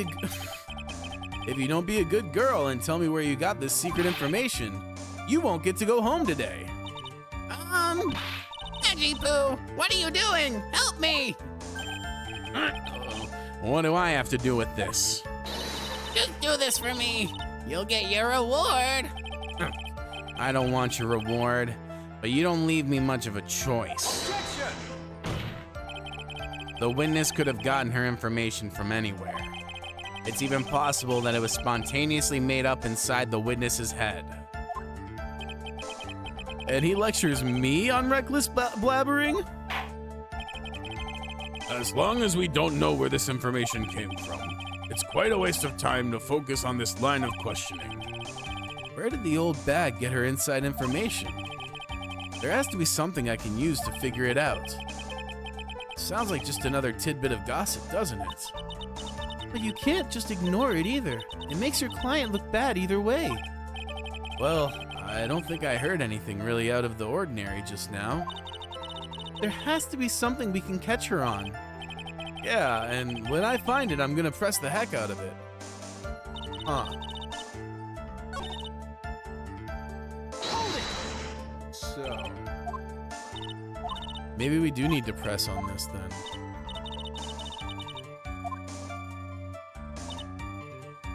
Oh, here we go. Is this the one?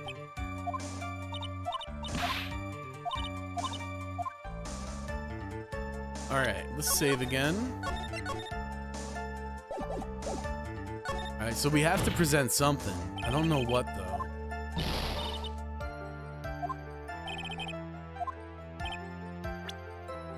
Here's my proof that Mr. On Guard did not hold any ill will towards the victim.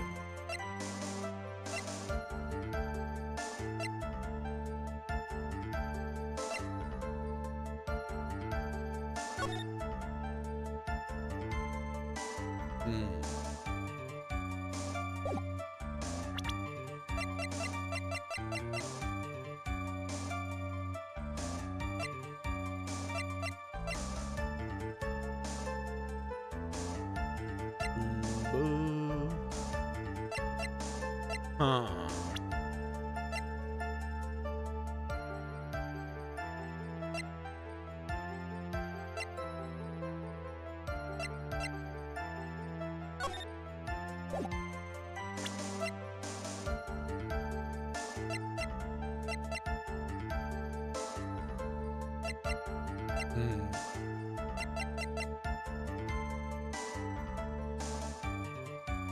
Maybe this? Nope.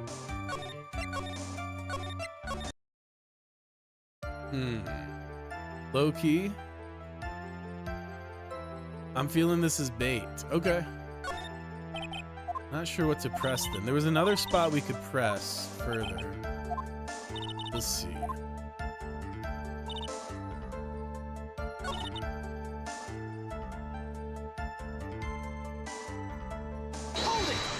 Let's see, I think I got a few options to press with on this one, right?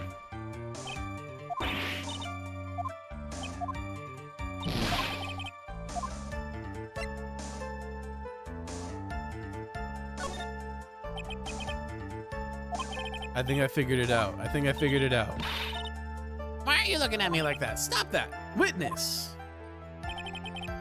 I hate to say this, but this is how you came to acquire your secret information, isn't it? Excuse me. Yeah, there we go. The investigative photographer, Lotta Hart. Oh, yes, I remember that mischievous girl. She reported that she had lost a certain note she had written to herself. Yeah, I don't know what clicked for me, but it just kind of, I was like, aha. She reported such a thing. On that piece of paper, she had written down some of her outrageous impressions. About the relationship between the victim and Miss Andrews. Oh, what? Outrageous ideas, you say? No, I said impressions. Then Think outside the bun. Then everything written on this piece of paper is completely meaningless. Ah, that's it.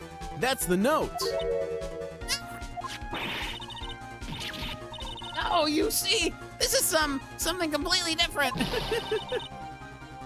This is my top secret list of groceries to buy. Then you are the one who took Miss Hart's notes. A huge fan of wands, that's why. That infamous puffy-haired whippersnapper. She's working with that evil On Guard. She said so herself. On Guard, I'm his sidekick. She was so happy, smiling like a silly duck. I was only checking what she had written.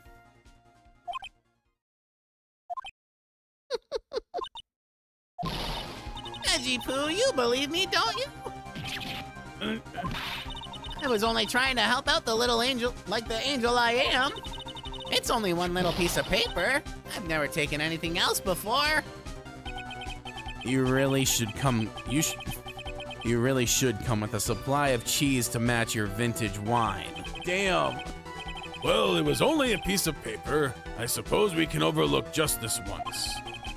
She looks like she's really sorry. Should I forgive her? I mean, I don't know what we could get out of piling on more pressure, but fuck it, we ball. Let's find out. If I let up on her now, she'll get away. I have to find some way to inflict a deafening blow to the prosecution. Witness! You said that the only thing you stole was that note. Uh-oh. Uh-oh. Let's see here. Where is it? There it is. Time to keep it Christian, yeah. All right, let's see. Barring this part of this next part of this F. Barring this being really short. Oh well, there's already one on there. Perfect. We'll do it for the duration of the rest of this section, unless it's like super short. Then we'll do it for like, I don't know, the next 30 minutes, whichever comes last. And then I'll pay up. Is this correct? Just a stole? Why don't you listen more carefully, you annoying brat? I saved this piece of paper from the terrible, lonely trash can, that's all. You're lying, damn it, and I can prove it. Are you putting my credibility under scrutiny again? Miss Old Bag, I don't believe that the note is the only thing that you stole that night. It was the camera. Oh. Or is it the guitar? No, it's the camera. Brat, holy sparks, he said an insult. That's one for the swear jar. Am I overthinking this? I feel like it's gotta be the camera, right? I should have saved. Oh well. Miss Old Bag, that note was with a camera inside its case, wasn't it? A camera? Yesterday, Lotta Hart was raising a huge stink over her camera. She kept saying something like, "My sweetie $1,600 camera disappeared on me." Why? Witness! What is it, Gramps? If you have the note, then it is only logical that you have the camera too. Looks like you found me out again, Sonny. Is this the camera? Is this the camera you're looking for? That's... What? Even though I look like this, I'm still a person, you know? I still eat meals like you. I fall in love and borrow things from people. I think your definition of borrow is a little off. I saw that woman's business card, and that's when I noticed it. It said, Slimebag Celebrity Photographer Extraordinaire. Well, when I saw that, I had to know what sort of pictures she had taken. I'm a professional security guard. It's my business to know these things. She's so wild. Bailiff, check this camera's photos. Hurry! We must examine them at once.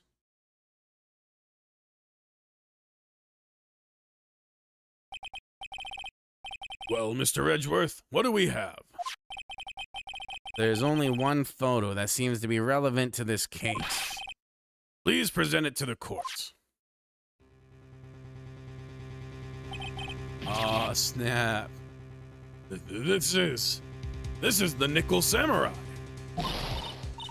See, I told you. That's the guy I saw. This proves that the witness was not lying earlier about this matter. Lotta's photo added to the court record. Well, what does this all mean, Mr. Edgeworth? This photo by itself does not prove that the person in this photo by itself does not prove that the person in it is the defendant. However, in his own confession, Mr. Engarde clearly stated that at the time of the murder, he was still in his Nickel Samurai costume. If that's the case, then this Nickel Samurai is the defendant. How did it come to this? I think this brings us to the end. We've examined every piece of evidence thoroughly. Final comments, Mr. Wright. The court will consider them before we close. Do you agree that this photo is decisive evidence against your client? Definitely not.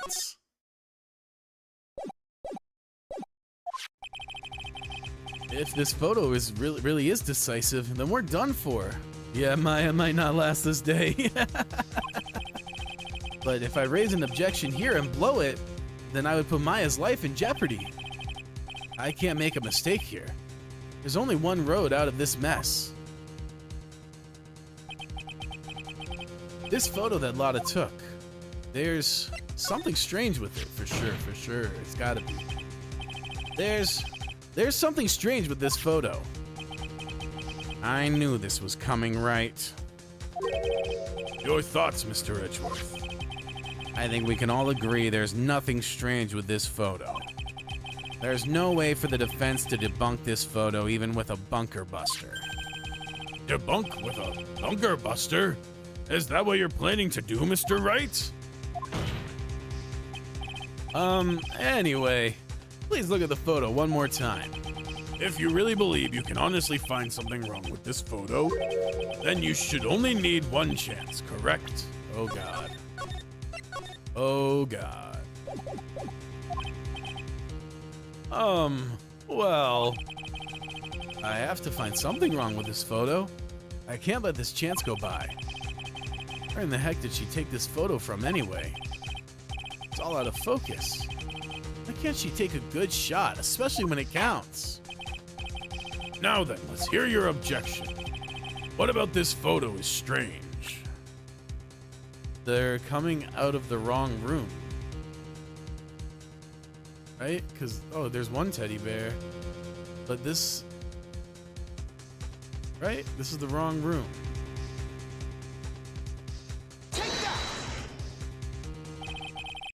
The strange thing is somewhere around here, I think? Somewhere Around here? I think? Am I seeing something you all are not?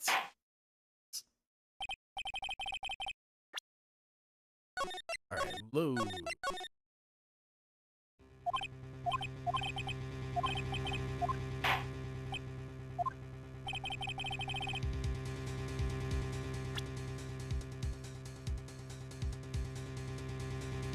Alright, let's try this.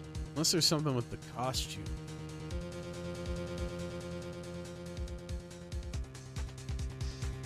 I don't think so.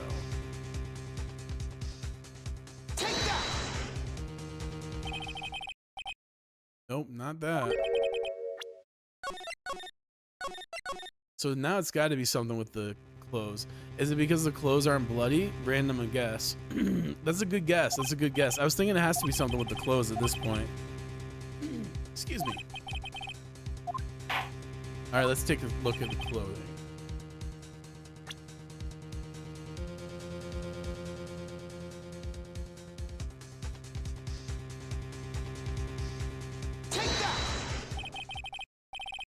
Okay, here we go. Yeah. It's this person here, of course. You mean the Nickel Samurai? And what's wrong with that? At the time of the murder, Mr. On Guard was in his own room.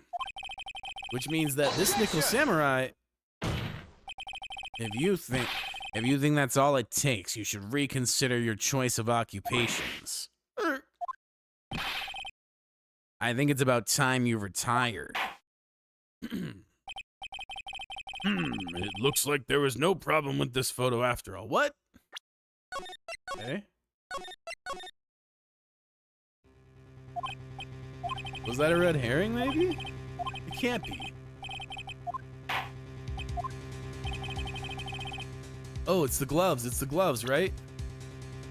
Because we established this already. Oh, okay.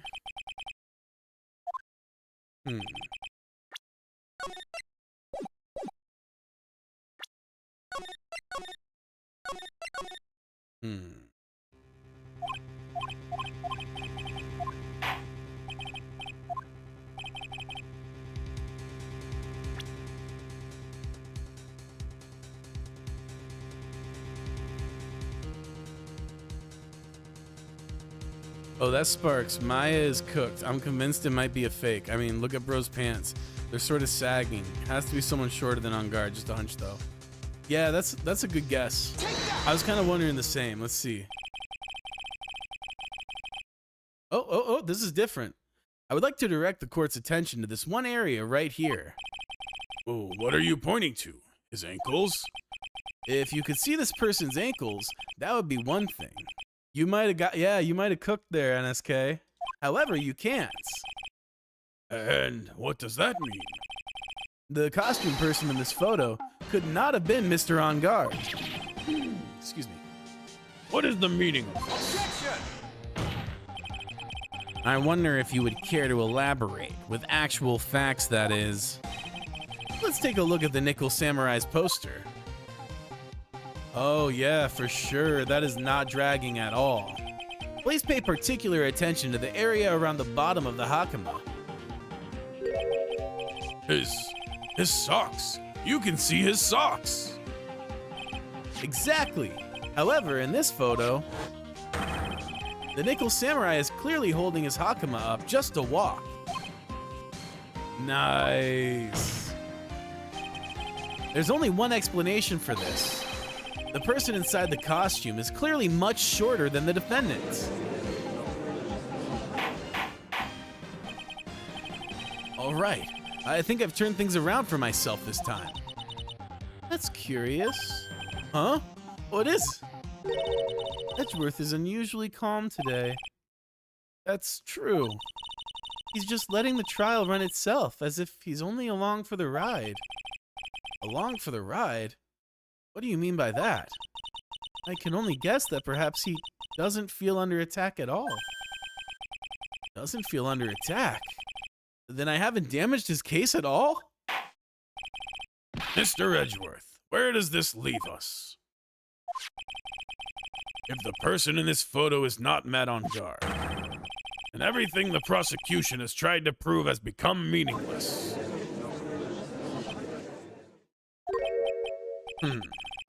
I figured it would come to this. What? Right. I have something I want to ask you. I think you have proven that the person inside this costume is not mad on guard.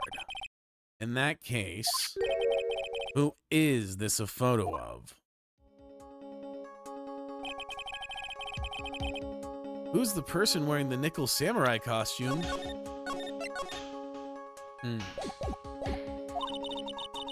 Don't stress out over this, Phoenix. It's very simple.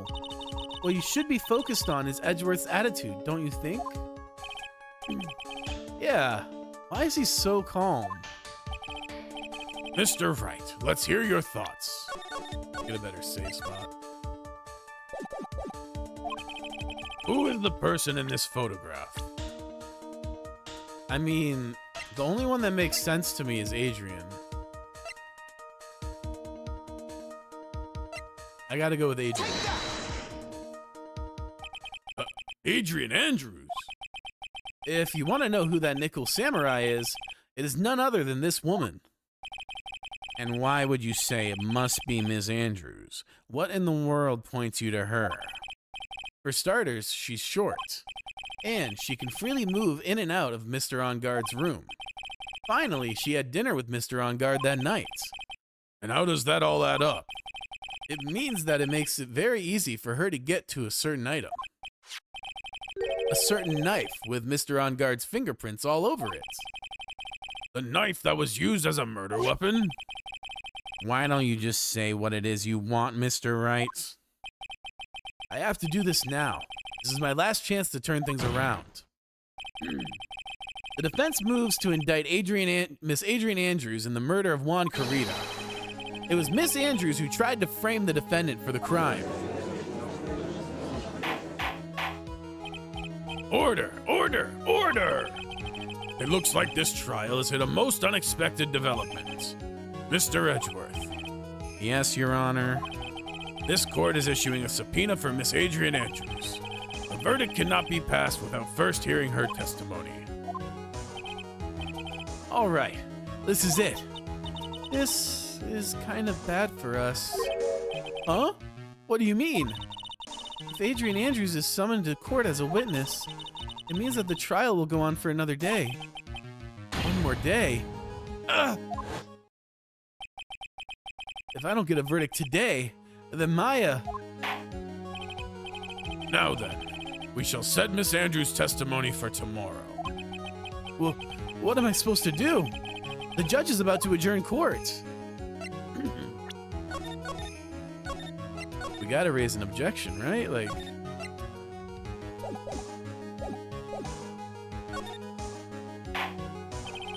Now then. Objection! Please, Your Honor, continue the trial. You must pass a verdict today. I can't do that. We cannot hear Miss Andrews' testimony if she's not... I abhor wasting such valuable time. Edgeworth? Your Honor, I request that you please continue with today's trial. But we cannot continue due to the unexpected developments. Tisk tisk. Unexpected developments?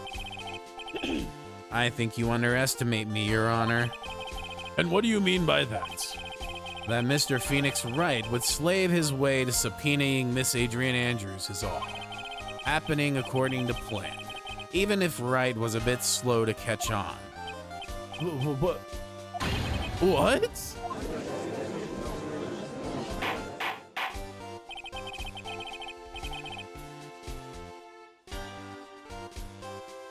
What is the meaning of your statement, Mr. Edgeworth? Miss Adrian Andrews is currently waiting in the prosecution lobby. She is the next witness. Everything was planned out in advance by that man. Somehow I knew there was no way Edgeworth would overlook Miss Andrews. Looks like this battle is far from over. Exactly. Very well. We will call the next witness. However, before we proceed, we shall take a 10-minute recess. Please prepare your witness in that time, Mr. Edgeworth. The court will now take a 10-minute recess. Cool. All right. I gotta, what's the word? Baste my dinner real quick. So I'm gonna step up and do that for a sec, and then we're gonna jump into this next section. Yeah, just give me a quick minute, and we'll continue.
All right.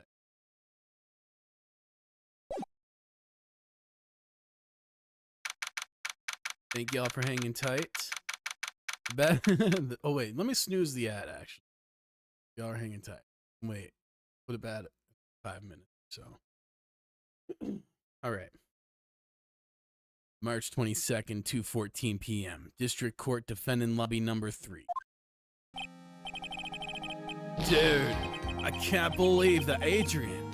No way, not cool. And collected Adrian Andrews?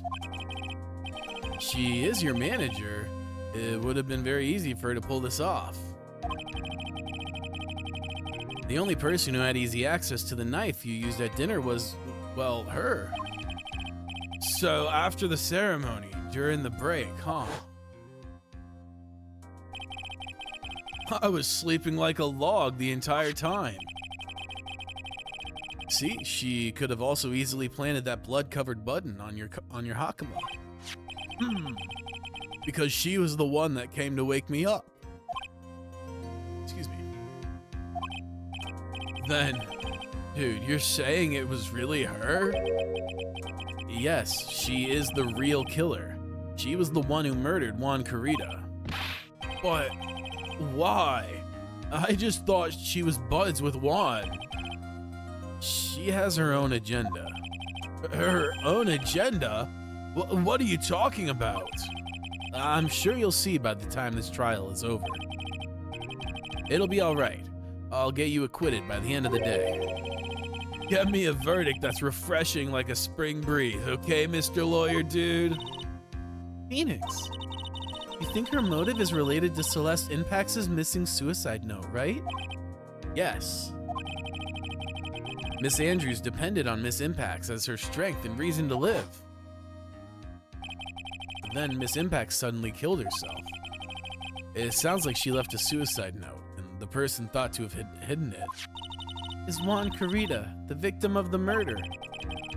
And that's why I think Miss Andrews got close to Mr. Corrida, all to get the suicide note back. That sounds plausible, but one thing bothers me. What? Who was that? Who was it that first told us about their relationship? Better stated, Miss Andrews' dependency issues with regards to Miss Impax. It was Edgeworth. It looks like he's still the one in command of this ship. Don't let your guard down yet. What's he cooking up? March 22nd, 225 District Court, Courtroom Number 3.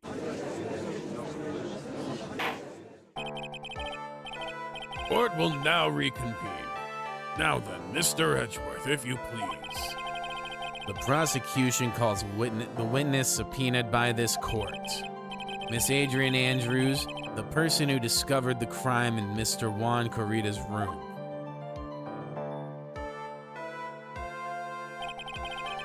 What is your occupation? I am the manager of the defendant in this case, Mr. Matt Ungard.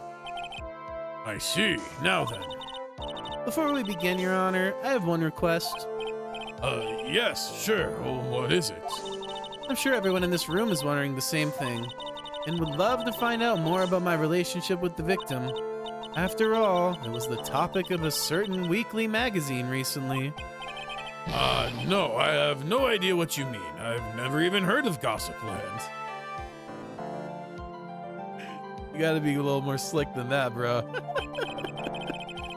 If the judge was ever a prosecution witness, he'd do all my work for me.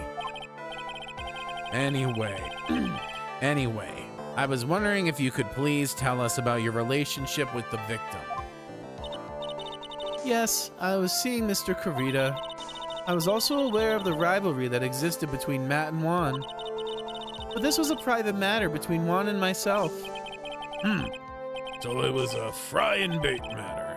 Or was that a bait and fry? Reminds me of fishing. But I didn't kill him. No one is accusing you of that. I think there's someone who would beg to differ. Guilty. I think we all understand your relationship with the victim now, Miss Andrews. Very well then. Witness, please testify to the court about what happened when you discovered the murder that had taken place. We do need that innocent verdict. For her too? Wait a second. I thought we were getting what's his face innocent. We got to get both of them innocent? Oh, for Matt. Okay. Yeah. We do need that innocent verdict. It was time for the show to start, so I went to get Matt from his room. After that, I went to Juan's room. And there was his dead body. I was in shock. What I saw was naturally the exact same scene as in the crime scene photo. I felt as though I was about to faint, so I poured myself a glass of juice. You poured yourself a glass of juice? Yes. Sadly, I didn't remember not to touch things at the scene of a crime. Uh-oh, here comes the ads. Run, flee, hide while you can. Appreciate y'all hanging tight through the ads. I'll see you in a bit. And I disturbed the crime scene by moving this one thing. And that is when the fingerprints on the wine glass were made, Your Honor. I see. Well, Mr. Wright, you may cross-examine the witness. Phoenix. She's one cool and collected customer. She has the brains to match. Yes, I know.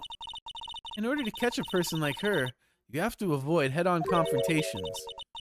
You should disrupt her pacing. Disrupt her pacing? She's the type of woman who is easily thrown off by things inconsistent with her thinking. So you have to attack when she least expects it. Instant you let up on your offense, the instant this trial is over. Understand? Alright, let's see what we get. It was time for the show to start, so when I went to get Matt from his room... Hold it! And what was Mr. On Guard doing at the time? He was taking a nap. He was worn out from his mini performance as the Nickel Samurai during the ceremony. Mr. On Guard did say he was taking a nap. Then I guess you could say it could not have been taken. Out of his room, yes? Excuse me? It? What are you? Objection! Right. I thought years of school would have taught you how to construct a sentence. If you can't make a sensible sentence with a subject, then I'll make one for you. Watch. Did you, Miss Andrews, remove Mr. On Guard's knife from his room? No. Subject, verb, object. Right. Did you skip basic grammar? The witness may continue. After that, I went to Juan's room. And why did you do that? As for a friendly gesture. Juan was to make an appearance with the other heroes. So the show was supposed to be a show of friendship, huh?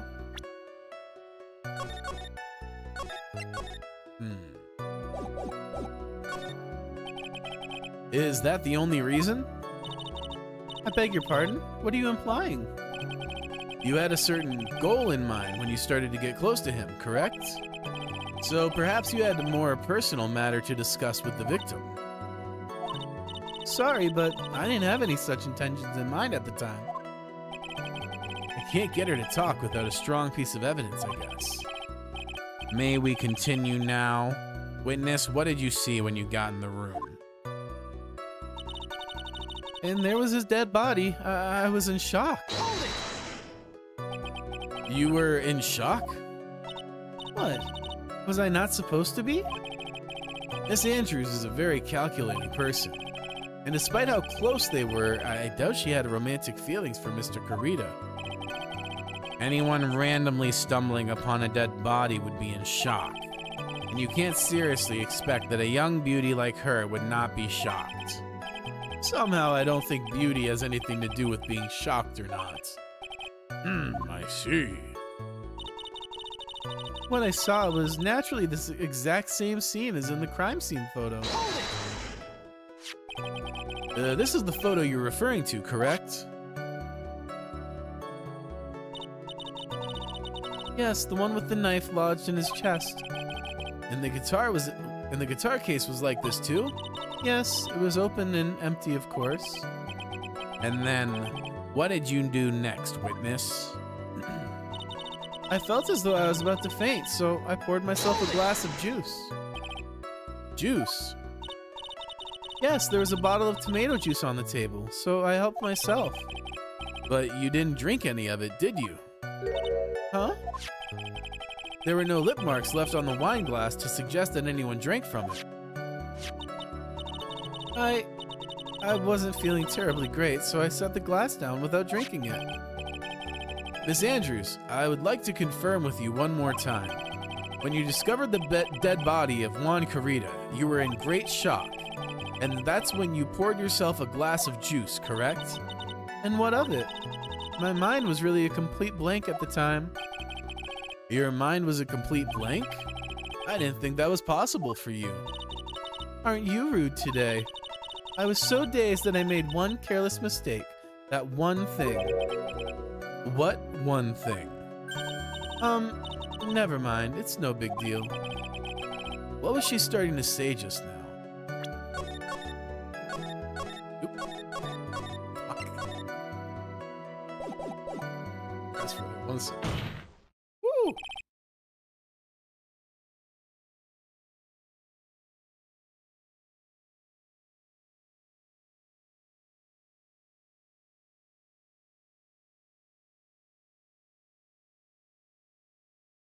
Miss Andrews, I'm convinced that as you said, you made a mistake at the scene of the crime.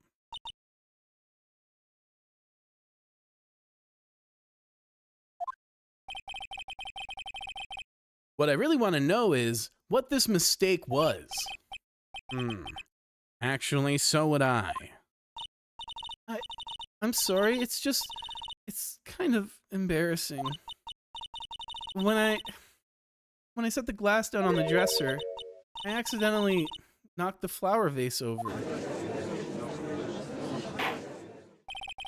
A flower vase? Are you talking about the one on the floor in the crime photo? Interesting. This mess of glass shards. It was originally on top of the dresser, but when I bumped into it with my elbow, it fell onto the guitar case. Well, why did you withhold such an important piece of information? I'm sorry. I thought that since the crime scene was already in disarray, that people would simply assume the vase was just another part of the mess. It looks like yet another fact has come to light here. Please add this and anything else you have to reveal to your testimony. I'm sorry, but I have nothing more to add. I didn't touch anything else. I was the one who knocked the flower vase over where it fell onto the guitar case. What kind of flower vase was it? It was a glass vase, and it was fairly big and heavy. I thought I would try to take Juan's pulse. So I set the glass out. You just contradicted yourself. And that's when my elbow accidentally hit the vase. That's odd. I thought she was always in total control of herself. That's what she would like people to think. Always be mindful of the gap between your perception and reality. It doesn't sound like there's any glaring contradictions in her testimony just now. Yeah, she's definitely starting to crumble. I warned you earlier that she would not crack so easily. The only way to make her is to keep on the offensive and not let up. The only way you're going to catch her is with some very strong, decisive evidence. I have to find something. I just have to. For Maya's sake. Okay, so let's see. So this one had something I could press on further, but I'm not so sure about that.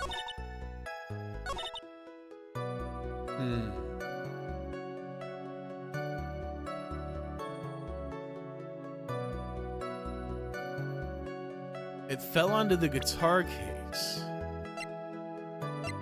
But in the photo, the guitar case is open.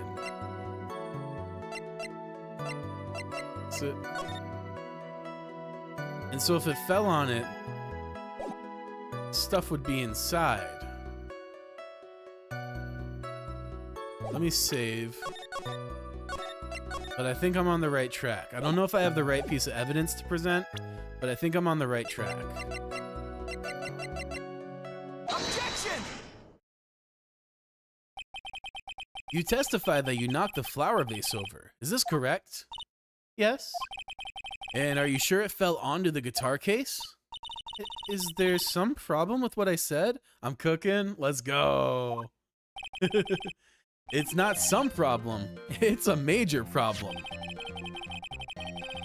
It's true that the top of the guitar case was wet with water.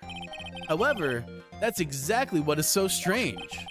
Miss Andrews, you testified that the vase fell onto the guitar case. However, if that was true, the case would have gotten wet on the inside, not the outside. Let's go! That's very true. Furthermore, there's one other strange thing about this guitar case. And what is that? Let's take another look at the crime scene photo. The remains of the vase are scattered on the floor. And what is wrong with that?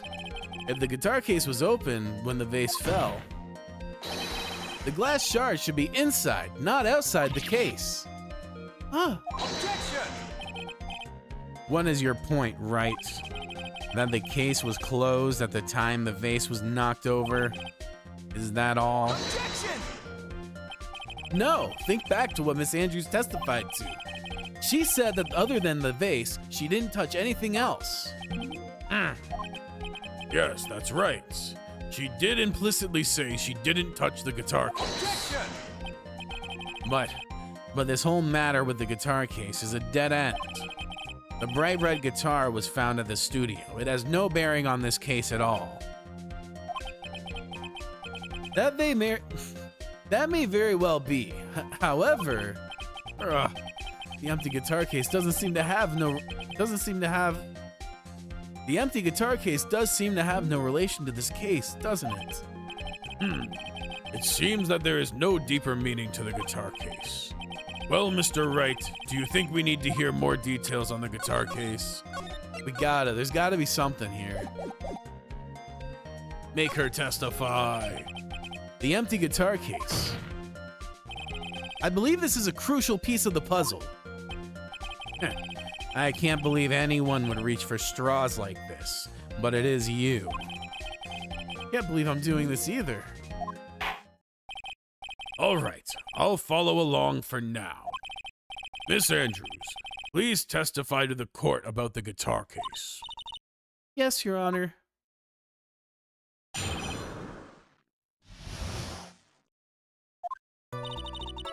I don't remember too clearly, but because I was a bit dazed.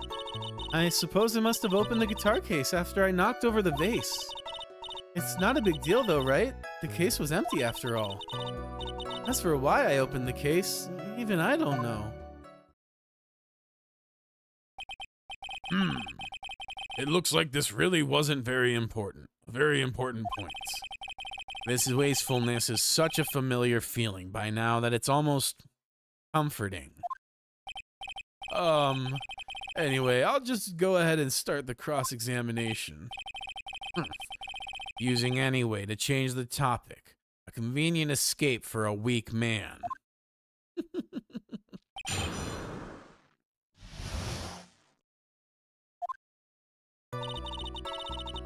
I don't remember too clearly because I was a bit dazed.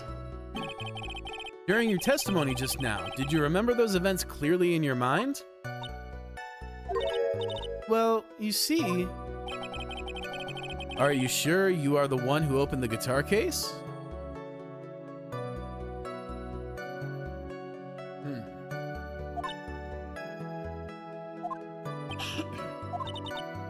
She's waiting for someone to tell her if she should answer or not.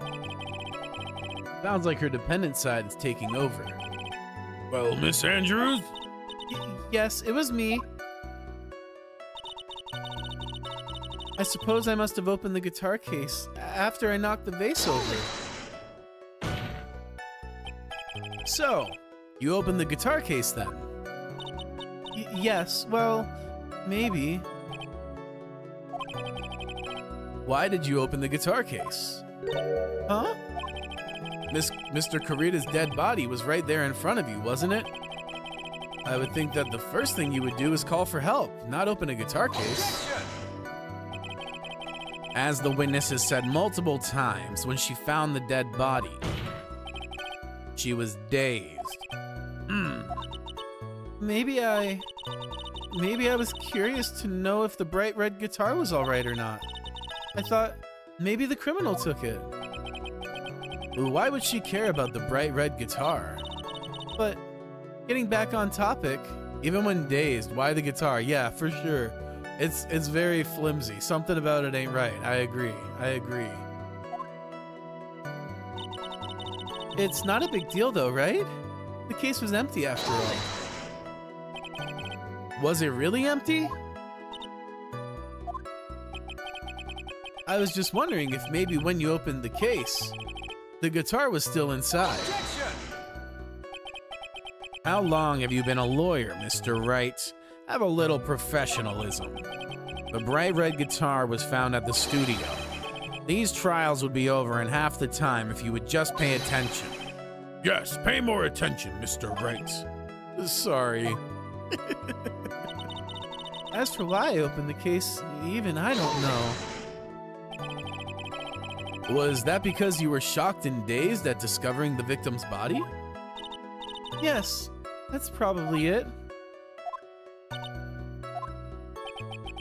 I'm not gonna get anywhere if I continue pressing her like this. The only way to make her talk is with evidence. I guess I should give it a try. Come on, Phoenix. We can't afford to let up on her now. I wasn't planning on letting up, but she's at her weakest now, so this is our chance. Yeah, if we had a weapon to hit her with. I'm sure a weapon is hiding somewhere in the court record waiting to be found. Okay. So, let's see here. Dazed.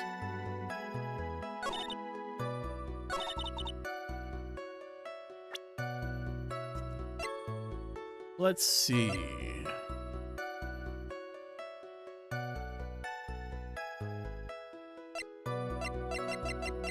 There is a weapon to be presented,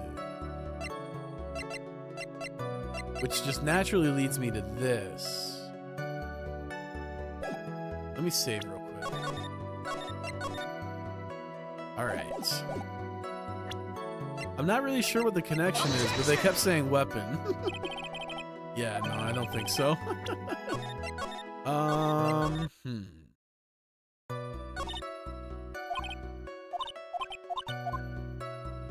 Let's see. Don't remember too clearly because I was a bit dazed.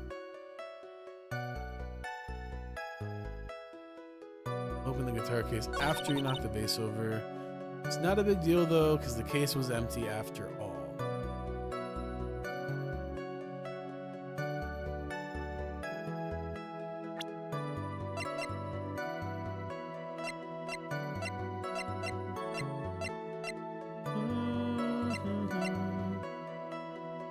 There's some water, but only on top of the lid. Bears Kurita's fingerprints.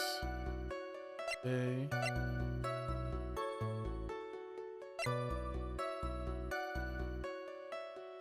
You got something?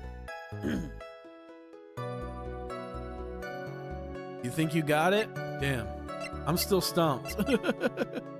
What you thinking?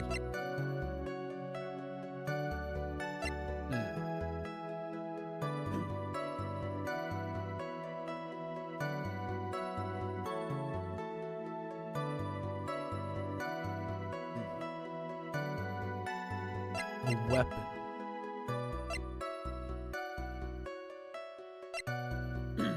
Let's see.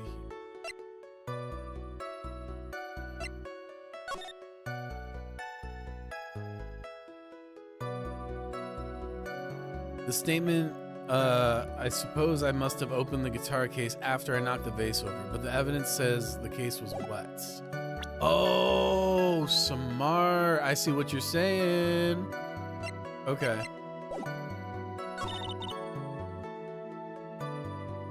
Present, and then this. Objection!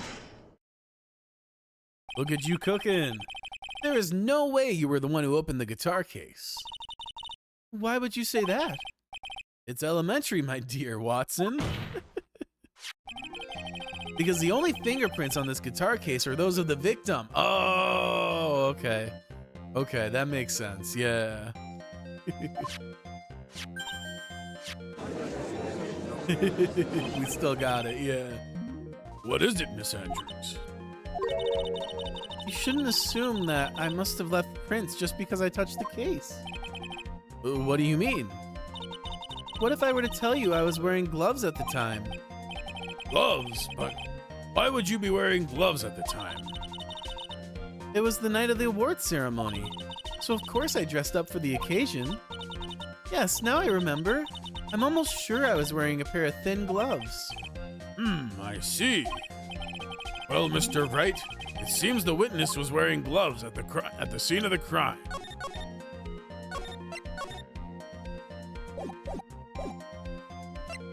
That's strange. You were wearing gloves. Isn't that a little strange? Why is that strange? Do you have something that will prove I was not wearing gloves at the time? I don't know about that. Let's see.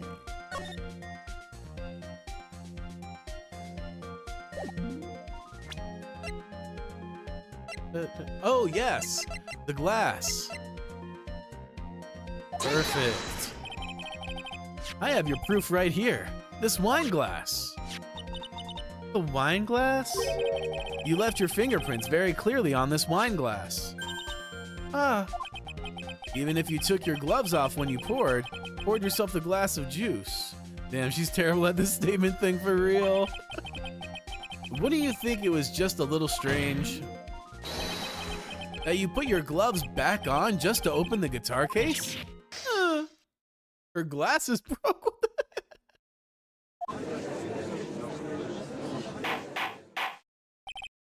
Order! Order! Order!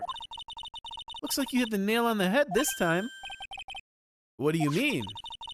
I believe that guitar case plays a very important role here. It's okay, she had a spare set of glasses. Yeah, she was ready. This must happen a lot to her. But it's just an empty case. I wonder if it really was empty, though. But the guitar, the bright red guitar was at the studio. Phoenix, drop all of your presumptions. What was in the guitar case was not the bright red guitar. Hey, cheers, Kev. Good looking out. Stay hydrated, folks.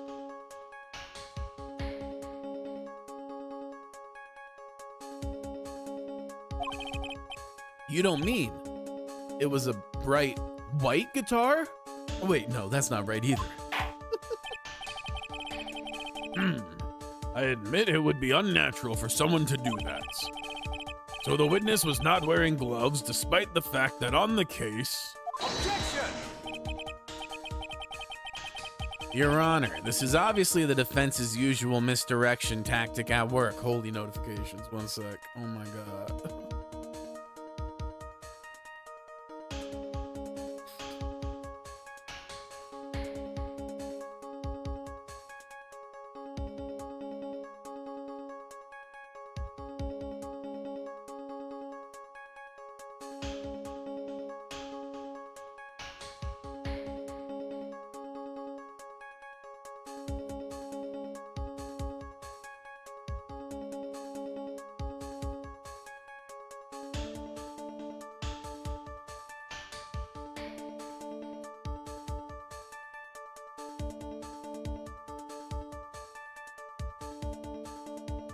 Sorry, my notifications are going nuts. I gotta...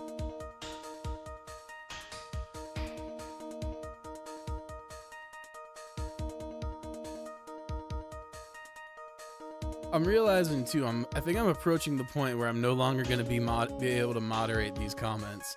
It gets wild fast.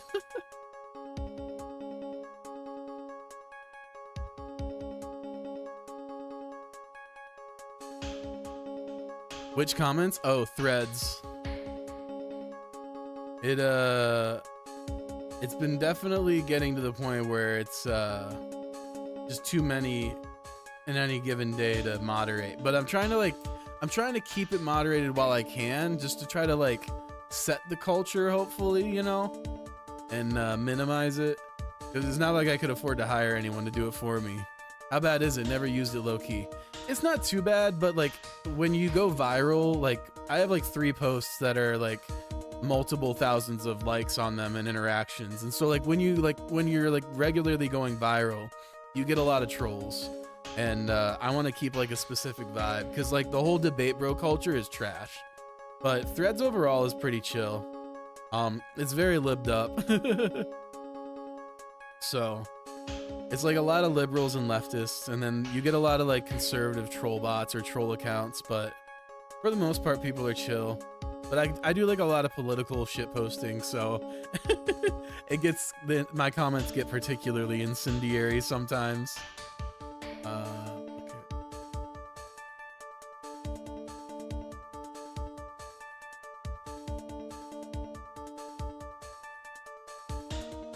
I'm sick of it, not gonna lie. Oh, I see enough politics on Twitter to last me a lifetime. Oh god, I can't even imagine how like horrific the politics on Twitter are. But yeah, I can understand being sick of it, but everything is politics. So I feel like being able to ignore politics is a very privileged position to be in.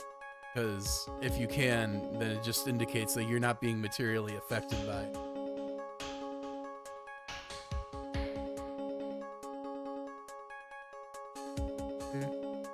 But yeah, the conservatives are easy to peg because they're the ones using slurs. And then I always get liberals pissed at me because liberals think that leftists fuck with them, and then they're always very outraged when they find out we don't.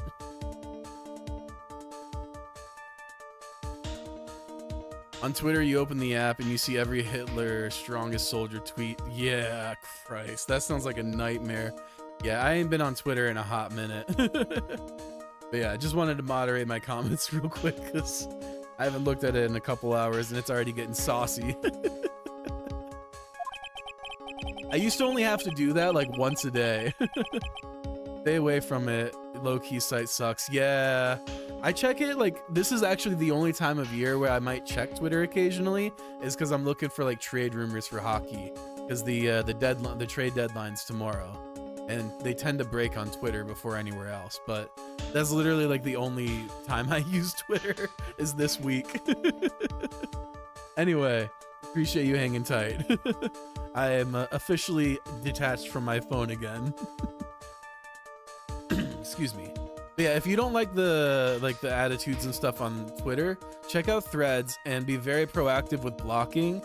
You'll curate your feed and it'll be like exactly what you want within like a few days. Steer the court towards an unrelated topic and lull us all into his misguided... No, Your Honor. Please recall that Miss Andrews had testified that the vase fell onto the guitar case, which means that the case was closed when the crime took place. However, it is wide open in this photo of the crime scene. I'm sure this guitar case has some relation to the murder. If you are so sure of rights, then I'm sure you can somehow substantiate your outrageous claim, correct? Please, enlighten us as to why the guitar case has anything at all to do with this murder. Can you do that, Mr. Wright? Well, let's suppose for a second that the bright red guitar was not the only thing that could have been in the case. The bright red guitar not being the only thing. You don't mean to suggest... It was a bright black guitar, yes. So you intend to push your theory that the case was not empty, is that right? I wouldn't say something I didn't intend to prove. Deflate that head of yours. You haven't proven anything yet. Now then, let's have it. What was inside that case at the time of the murder?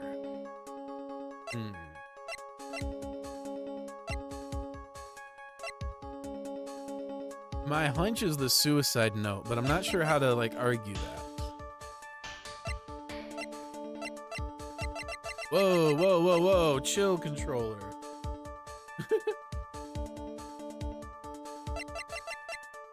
I've noticed that this bug only happens when I'm wired into my computer.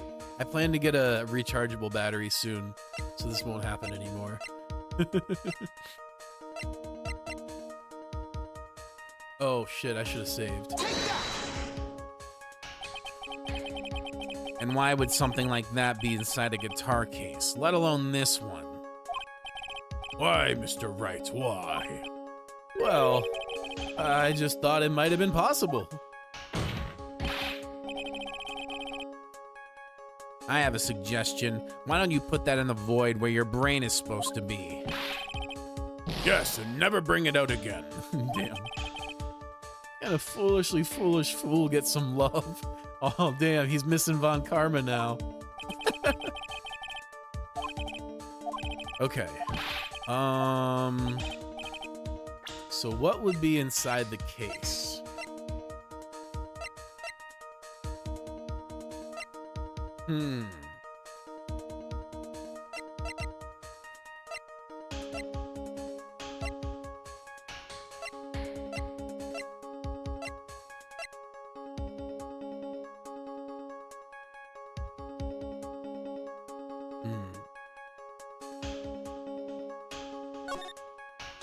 The costume, maybe? That doesn't make sense.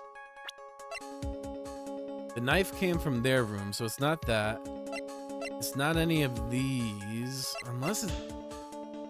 She really wants to keep this hush-hush. So maybe it's that. Fuck, I forgot to save, didn't I? Alright, and the Wendy had the camera, so we know it's not that. This would make no sense. Yeah, none of these make any sense. Save when you fail this. Yeah, for sure.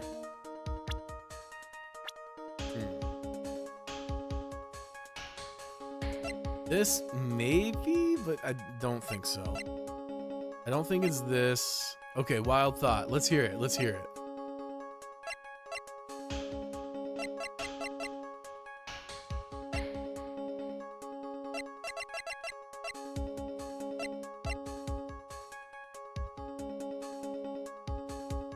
What if in the case he had the Nickel Samurai clothes? You know, I had that thought. It seems like a long shot, but heck, let's take a shot. I would assume I present this to make that argument. I'm gonna give this a shot. This is a photograph. Yeah, there we go. Yes, but what is important is what is in that picture, Your Honor. In this picture? It doesn't take a genius to see what I mean. What I'm proposing is, sometimes I just amaze myself. You know, our brains are amazing things. They're able to connect dots before we even like consciously realize it sometimes. It's cool. Inside the guitar case was the Nickel Samurai, the hero's very own costume. What? Mr. Wright, explain yourself. Right. Are you saying that the witness opened the guitar case to take out a costume? The implication of it is very strange even then. I'm curious where this is gonna lead. How did that get in there? What insane point would there be to doing something like that? That insane point would be to wear the costume, of course. Miss Andrews put it on to hide her identity so she could make her escape. After all, you couldn't let anyone see you leave, could you, Miss Andrews? I refuse to accept your theory. Do you have anything to support such a preposterous idea? Just outside the door was an investigative photographer who was starving for a big scoop. And in the end, she managed to get this shot, correct? You mean this photo? Order! Order! It looks like we've wandered into quite another mess again, haven't we? Nice job, Phoenix. Well, you know my strategy. Speak first, think later. Same. So the real murderer was hiding inside a costume. Objection! Well, wait 1 second, Your Honor. The Nickel Samurai costume would have been Mr. Mad on Guard's. Why would something of the defendant's be in the victim's room? And inside the guitar case of all places? True. That is a little baffling. Mr. Wright, the court would like to hear your thoughts. What was the Nickel Samurai's costume doing inside the guitar case? It's a great question.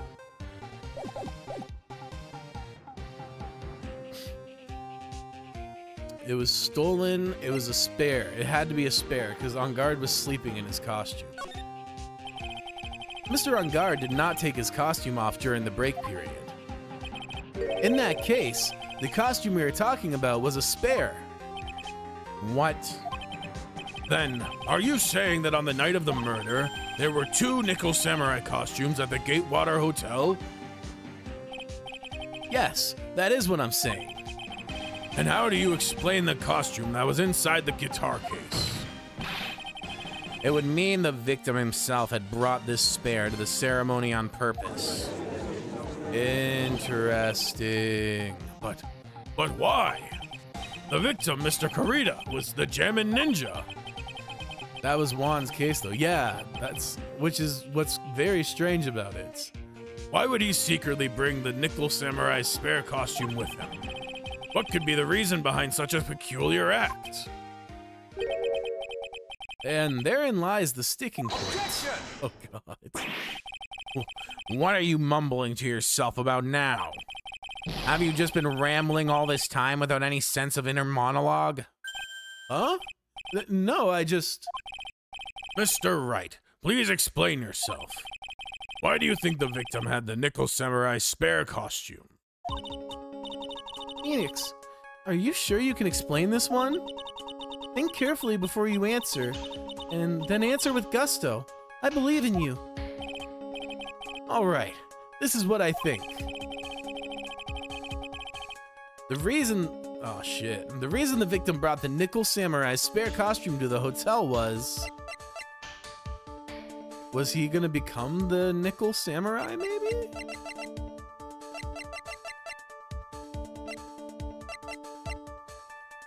Or maybe it was part of the ceremony show? Let's go with this. What is this? On the night of the murder after the stage show, the Nickel Samurai was going to hold a special press conference. A press conference? Yes, very interesting indeed. The Nickel Samurai was supposed to confess something at this conference. I heard about this as well. For once, you're not making something up, right? But what struck me as strange was that Mr. On Guard himself said he had no idea he was supposed to be holding a press conference that night. But how could that be? The way I see it, that could mean only one thing. The conference was set up by none other than the victim, Mr. Juan Kurita himself. The victim? Yes, the spare Nickel Samurai costume was prepared for that very conference. Mr. Kurita was going to hold the press conference as the Nickel Samurai. Why? He was going to dress up as the Nickel Samurai and hold a conference? But why would the victim do such a thing? That's something I don't quite know yet. However, what I am concerned with right now is what he intended to reveal at that conference. The Nickel Samurai was going to confess something. And by confess, I'd wager he was going to reveal something about himself. Which means that Juan Kurita, posing as the Nickel Samurai, was going to speak about Mad on Guard. Yes, I guess that is what it would mean. But if that's the case, that's not a confession. That's public disclosure. Miss Andrews, I can see why you prose it way you do.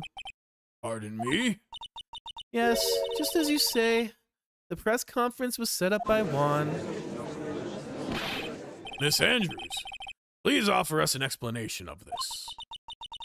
I was the one he asked to help set it up, and the person who prepared the second costume for him. That was also me. You! Juan bet everything on this Jammin' Ninja this year. And if he lost the Grand Prix, he was going to make sure Matt was going down with him. That's what he thought anyway. He was going to ruin him, huh? It looked like somehow Juan had in his hands a secret so powerful that it would destroy Matt's acting career had it been revealed. What? Interesting.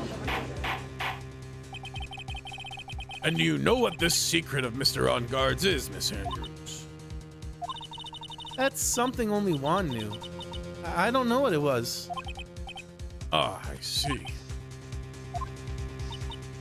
I've probably been coming off quite suspicious to everyone, but that's to be expected. I've been trying to protect Matt after all. Protect Mr. On Guard. And yet against another strange bit of truth comes out. Miss Andrews, if you could please tell us the truth about your behavior. Yes, Your Honor.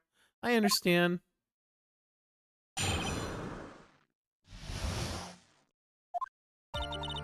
From the moment I saw the crime scene, I had a feeling that Matt was the murderer. Matt had to kill Juan no matter what. And he didn't have an alibi for what he was doing at the time of the murder. My thoughts were confirmed by the evidence, of course, the button and the knife. But I'm Matt's manager, so I felt that I had to protect him.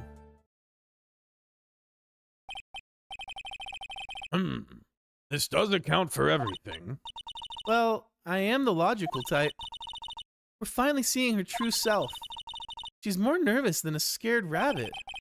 If the defense can find no fault with this testimony, I am ready to make a ruling. Please keep in mind that as you cross-examine Mr. Wright, Looks like somehow everything has swung to the opposite end of the scale again. That just means I have to put my weight into this and turn her logic upside down. Hell yeah, we got this.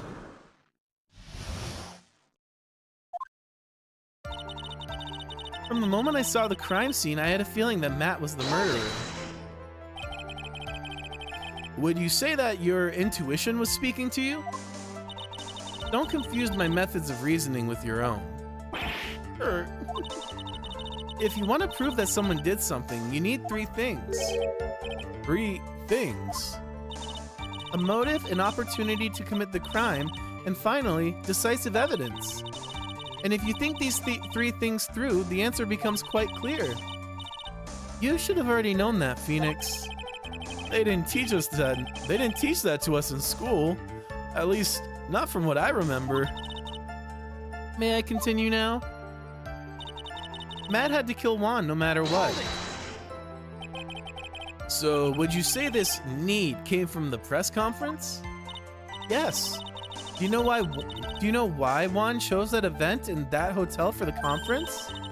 Because that was when he could cause the most damage to the public's beloved Matt On Guard.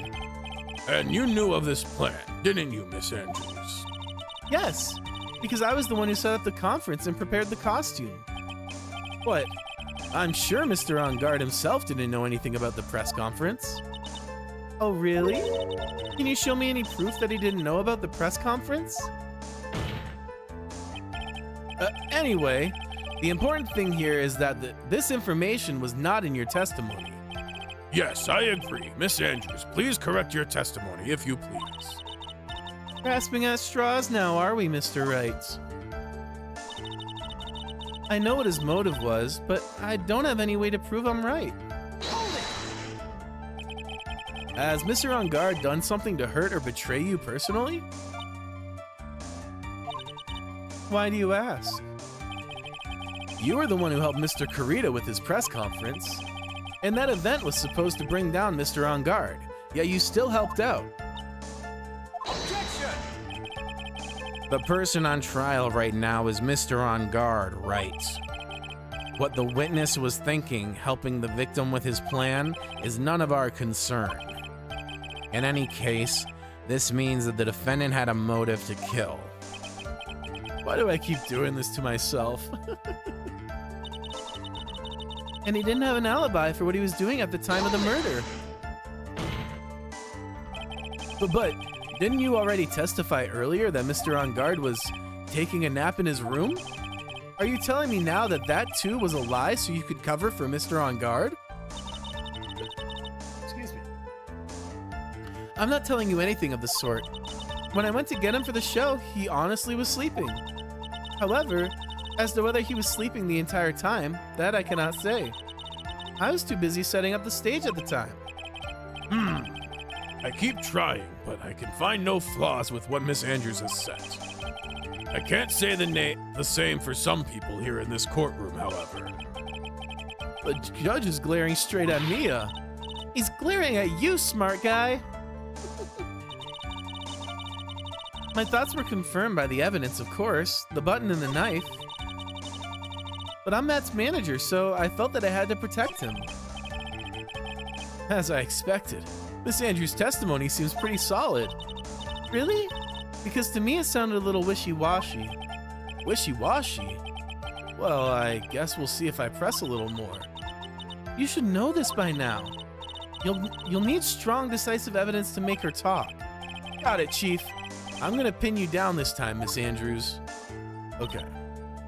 And then I don't have a way to prove I'm right. So this was the new or amended statement. So I have a feeling this is gonna be the one.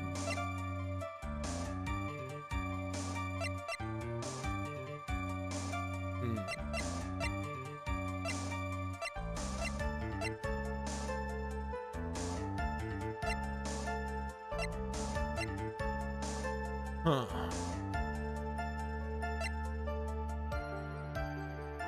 Hold on, let me save first.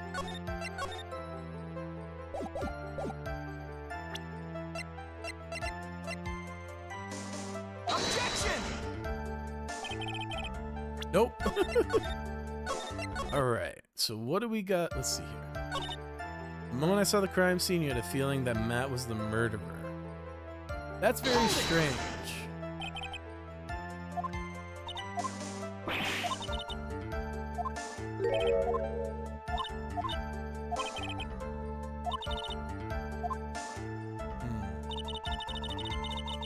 I know what his motive was. You don't have a way to prove it. He didn't have an alibi.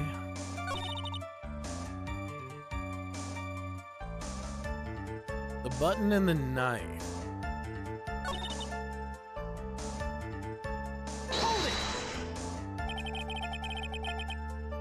But what you really did was stab the guy in the back, and at the worst possible time. Objection! Who's to say she really stabbed the guy in the back, as you put it? This witness could have disclosed things about Mr. On Guard at any time. Why then would she wait until there was a large audience before doing so? It's the same reason why Mr. Kurita planned such an elaborate conference. Miss Andrews wanted to cause Mr. On Guard as much damage as she possibly could. This witness bears ill will towards the defendants. This isn't the Phoenix Wright Wax Philosophical Power Hour. And please, stop slandering the witness. As I expected, Miss Andrews, yeah. Wishy-washy.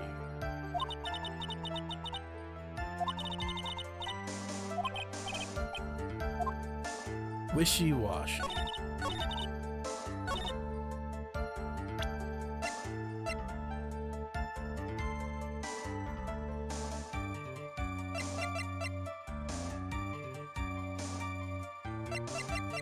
Objection! Nope.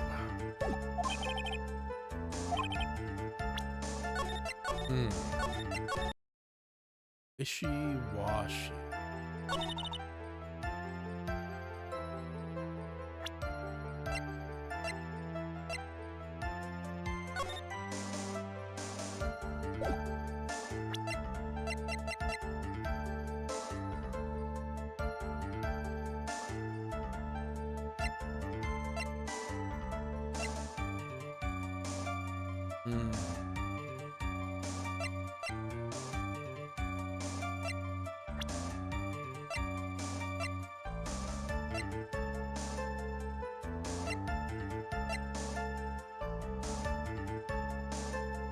Damn, I have no idea.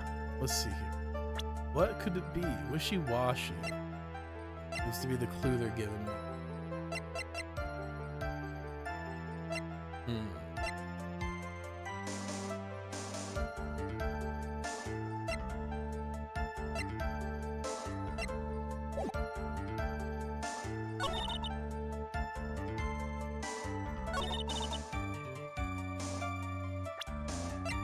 Objection! Nope.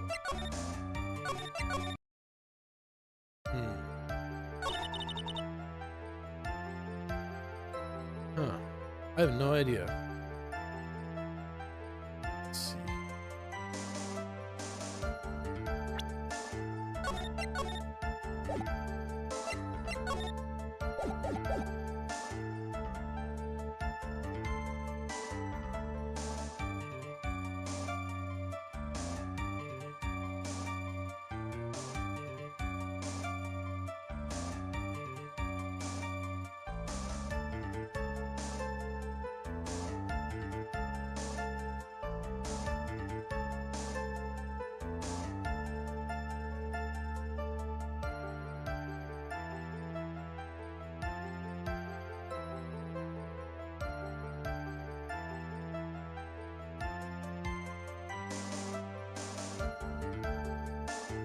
Farewell, my turn.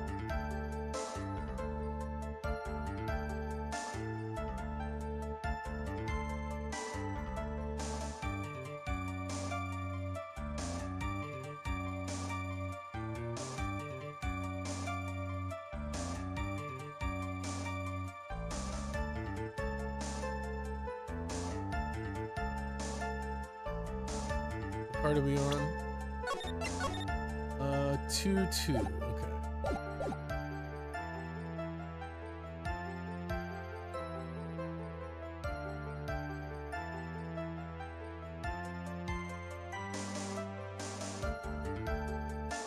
Okay. Oh, okay. Interesting.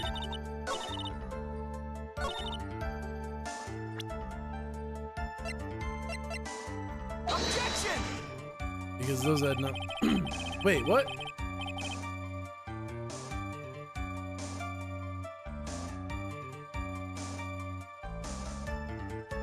Oh, I see. Okay.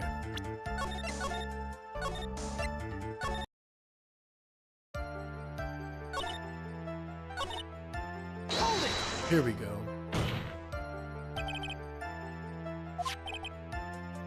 The fingerprints on the knife could be.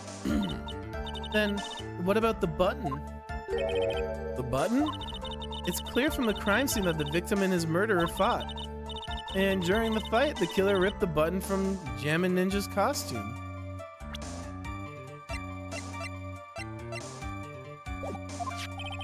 You're talking about this button, correct? That button was found in the pleats of Matt's Hakama, is that correct? I would think that that makes it very decisive evidence. Burke. Looks like you were outfoxed again, Mr. Wright. Anyway, the knife doesn't prove a thing. Please fix your testimony. I can't stand the sight of a man who can't gracefully accept his defeats. Thank goodness Mia can still look at me. With an icy stare, yes. Miss Andrews, for Mr. Wright's sake, please add this information to your testimony. That button was torn off during... Okay, here we go. And now we present this. Objection! Finally. This is the victim's autopsy report. It clearly states that the cause of death was strangulation by a scarf. Strangulation? The knife stab to the victim was done after the victim had already died. And what does that mean? Let's examine the evidence. This button has the victim's blood on it, which would mean that it was ripped off the costume when? After the knife was stabbed into the victim. Exactly, which means it is impossible that this button was torn off during the victim's final struggle, because the victim was strangled to death in that fight. That's right, Miss Andrews. There's no way this button was ripped off during the struggle. This button was consciously pulled off the victim's already dead body. What are your current theories so far? I still think that it's Adrian who did it. I think that, yeah, I assume that Matt had something to do with Celeste's death, which was the secret that was going to be revealed. And so she was just taking them both out. Matt with the conference, and then Burrito with the murder. But I don't know. But that's kind of the only thing that is making sense so far. I haven't got a really strong theory otherwise. So what if the button was torn off the body after the victim had already died? Or actually framing him would kill his career too, so yeah, 2 birds, 1 stone. What does that change? Let me ask you one simple question, Mr. Edgeworth. Why was the button torn off? What purpose did that serve? What purpose? We now know this button was not torn off during the fight, so the murderer took the time and effort to purposefully rip this from the victim's body. She seems to be pretty incompetent testimony and murder-wise. Yeah, that's fair. That's fair. That's just the only real argument that I can make. I don't really have evidence to support anything else. So that's kind of my only working theory at the moment. I have a feeling that it's not really that, but we gonna tease out the truth. Mr. Wright, does this mean that you know what the murderer wanted to do with this button? What was it?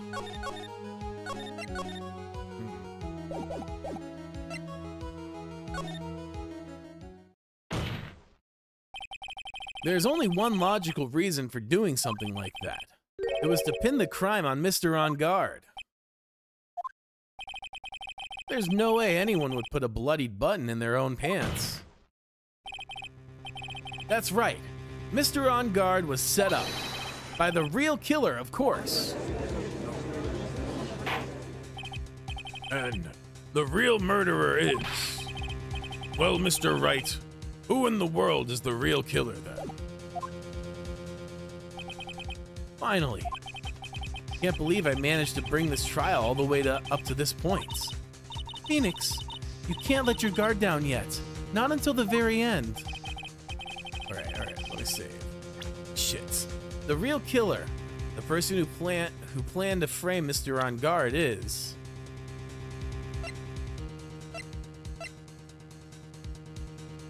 I mean, yeah, I really don't have anyone else I can attribute it to.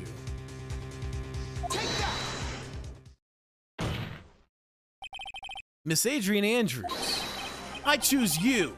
You are Mr. Kurita's killer. What? Oh no, her glasses again. I hope she has a third pair. Order! Order! Order! Mr. Wright, this is a very grave matter. Do you have any evidence that supports your charge? Any evidence? All of the evidence points to Miss Andrews. How preposterous! You can't stick any of that on me. I can't, can I? Would you care to test me? Then what about this knife? The knife was used to stab the victim after he had already been strangled to death. It was used to throw suspicion onto Mr. On Guard, naturally. A knife covered in the defendant's fingerprints could only be taken from his room. And the only one who had dinner with him and knew which knife to take was you.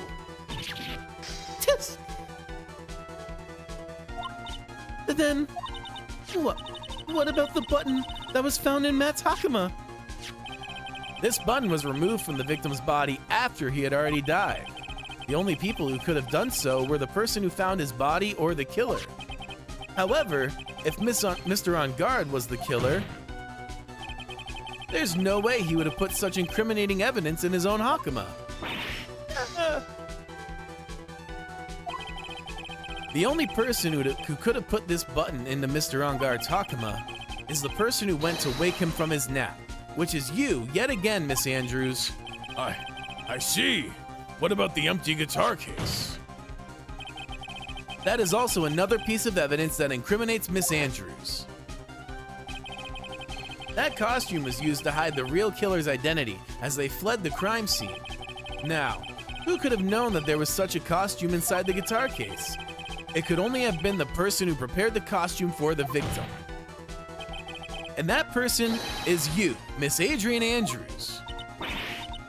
No, Objection! But Miss Andrews' fingerprints were nowhere to be found on the guitar case.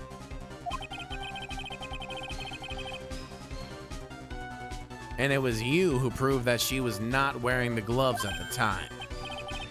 That's right. That's because she did not intend on leaving any prints. If anyone had found out that she had touched the case, they would have asked her why. So to avoid leaving any prints, she used a towel or something else to open it. But the glass of tomato juice is a different story. Miss Andrews purposefully left her fingerprints on the glass to show that yes, indeed, she was the classic dazed discoverer of a dead body. And to top it all off, there's this photo. A photo of the killer as they exited the scene of the crime. No reasonable person on earth can believe this nickel samurai is Mr. On Guard. He would be much too short for his own costume if it was him. Speaking of how tall people are, Miss Andrews, you're also kind of short in stature, are you not? please stop. Well, how about it, Miss Andrews? I've got her this time. Miss Andrews. I refuse to testify. What was that? There's a law. It says I can't be forced to testify about something if it can incriminate me.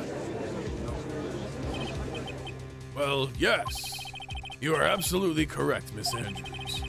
The law does provide us with a way to avoid self-incrimination by allowing a witness to not testify if the testimony can cause damage to themselves. What? Pleading the fifth is not something most people would think to do on the spot. Actually, thinking back to yesterday, Mr. On Guard's room. Adrian Andrews. Yes? Think hard about what we just discussed. Understood? All right.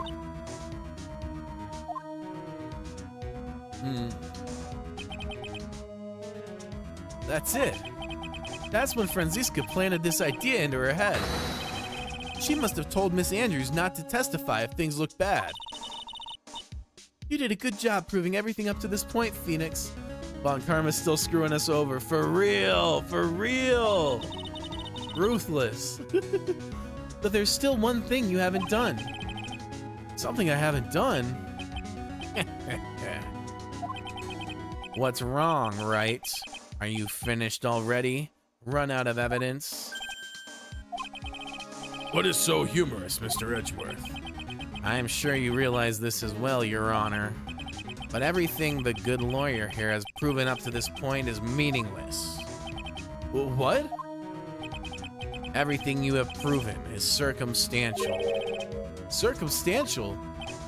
Yes, circumstantial. You have yet to prove a single piece of definitive evidence. Proof that Miss Andrews did in fact harbor a wish to murder Mr. Corito. Here we go.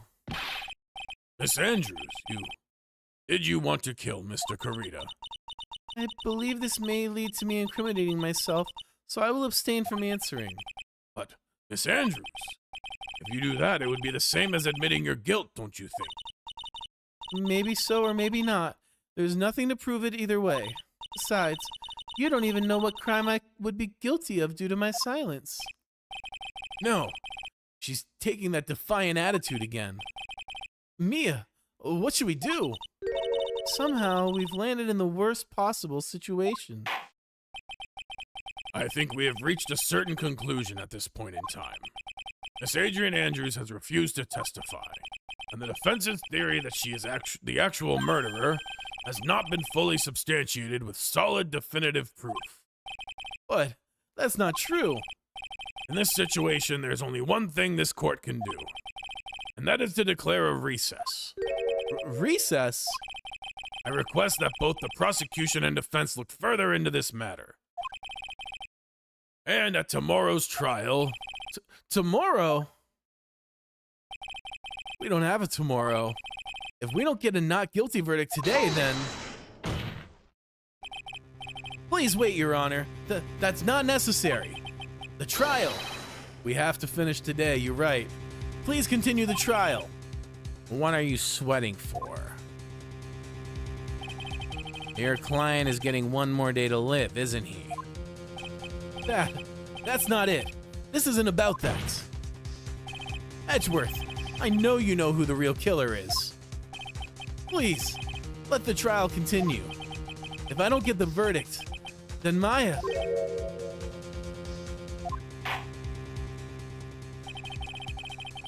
but it's impossible to continue as long as the witness refuses to testify. Now then, this court is... It is not impossible for this trial to continue. Mr. Edgeworth, what are you... It's true Miss Andrews holds the rights against self-incrimination. However, if the topic of conversation were something unrelated to whatever she may be guilty of, then she has no right to withhold testimony. Edgeworth now knows something is wrong. Yeah, for sure. Yes, that is very true, but... Actually, there's one little thing that I'm curious about. Swear jar still going on? Yeah. It's definitely been longer, but all right. We'll call it here. I was just kind of letting it ride out because I got to a point I was like, yeah, I ain't even really swearing that much. So I was trying to let it rack up a bit more. But yeah, I think we'll just let it ride for the rest of this because I can't imagine there's a ton left in this section. And then I'll just pay up. We got one set of push-ups so far. Welcome back, also. Christian stream, lol, yeah. You were like near the end, yeah. Okay, yeah, I had a feeling it wasn't that long. When you found the victim's dead body, you poured yourself a glass of juice. Yes, and? I can't help but think how unnatural that is. Usually when one finds a body, they are shaken up, not stirring a glass of juice. Yes, shaken, not stirred. So my actions were unusual, but I've already... Before you speak, I want to state that if you have a reason behind your actions, I would like you to testify to that effect. Testify? Your Honor, I would like to request that the witness testify again as to what happened when she first discovered the victim's body. Whatever we find out in this testimony should in no way implicate the victim. W. Edgeworth. All right. I don't know what it is about Edgeworth today, but I can't get a good read off him. Is he a friend or a foe? Just don't know. Worthy being the GOAT as usual. Absolutely. Absolutely. He has an impeccable record in my book, even if he's taken a few L's. The court acknowledges the prosecution's request. Miss Andrews, if you please.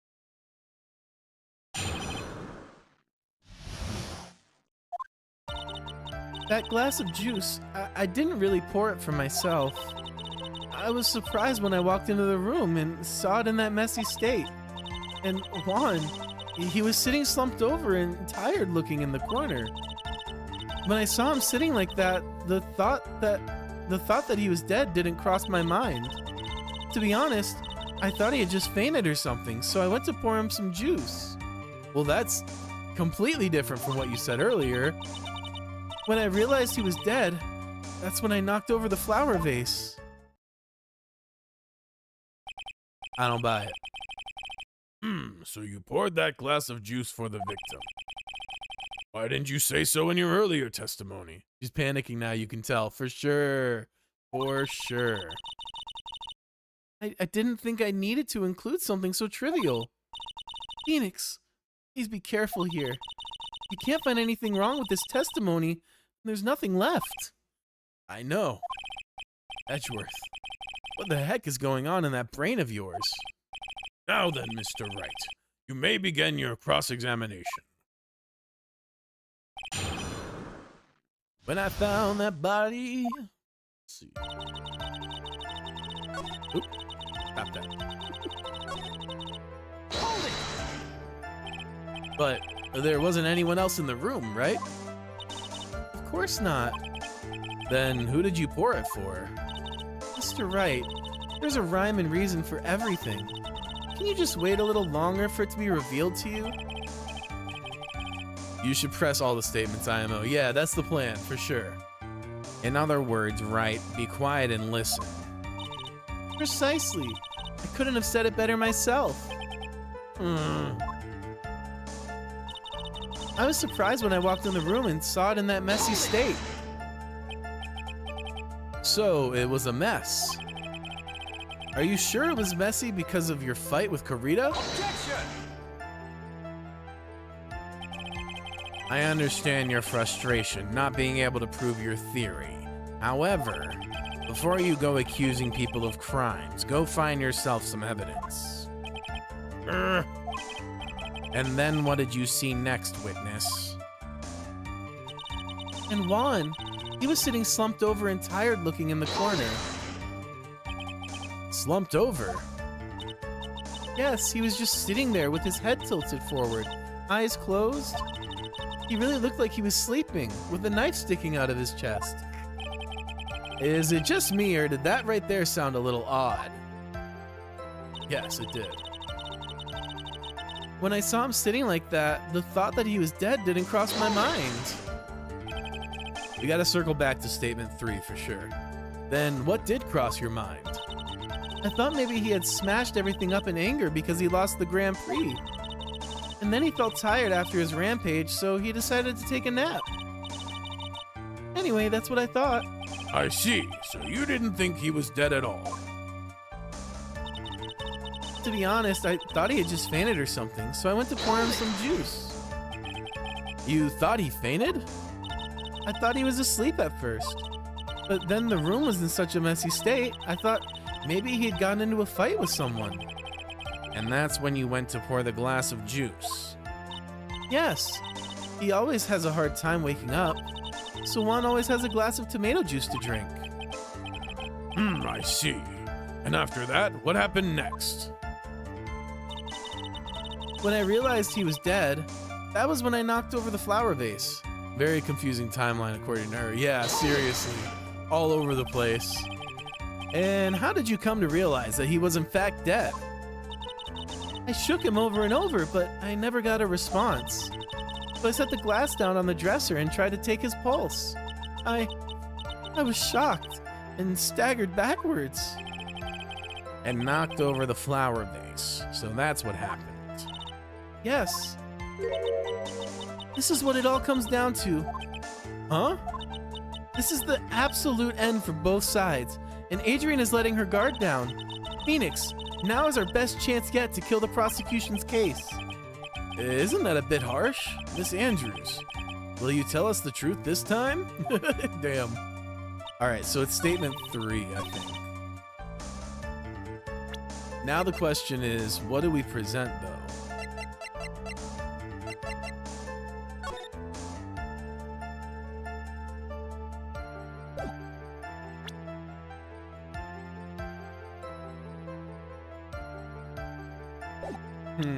Let's save.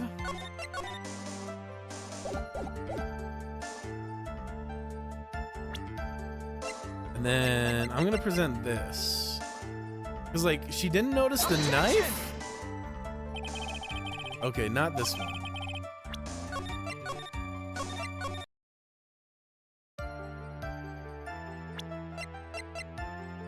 Objection! Nope. Let's see.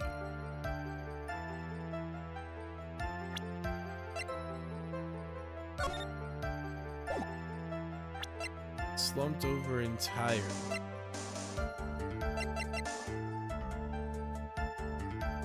Objection! Damn. Oh, that was a swear.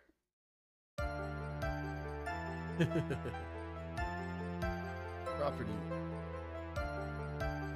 That's it. Okay. Let's see.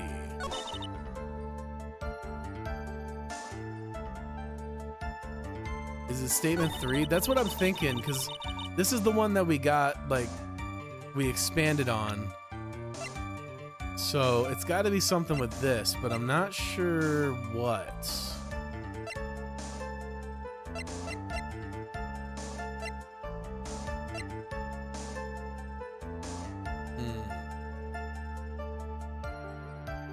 Let me read all the statements. Bet. 1 sec. All right. That glass of juice, didn't really pour it for myself.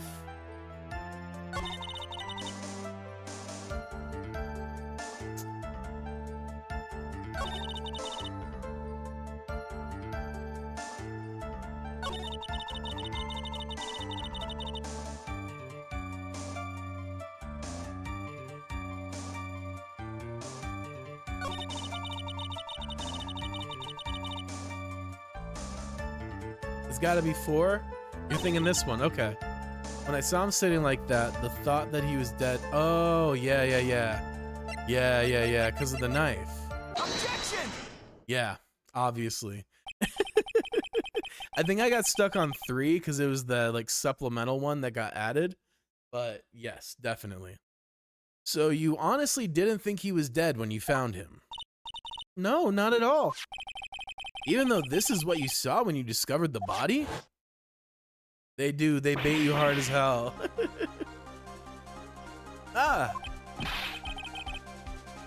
What is the meaning of this? Isn't it obvious, Your Honor? There's a knife sticking straight out of Mr. Kurita's chest. Anyone who saw this scene would have immediately thought that there was a dead man. Well, you see... I doubt a single person in the world would mistake this for someone who fainted. And then so nonchalantly go pour something to drink? Your point is... Miss Andrews, your testimony just now, it was all one giant lie. And your lie has proven one thing very clearly. That you are the real killer. No!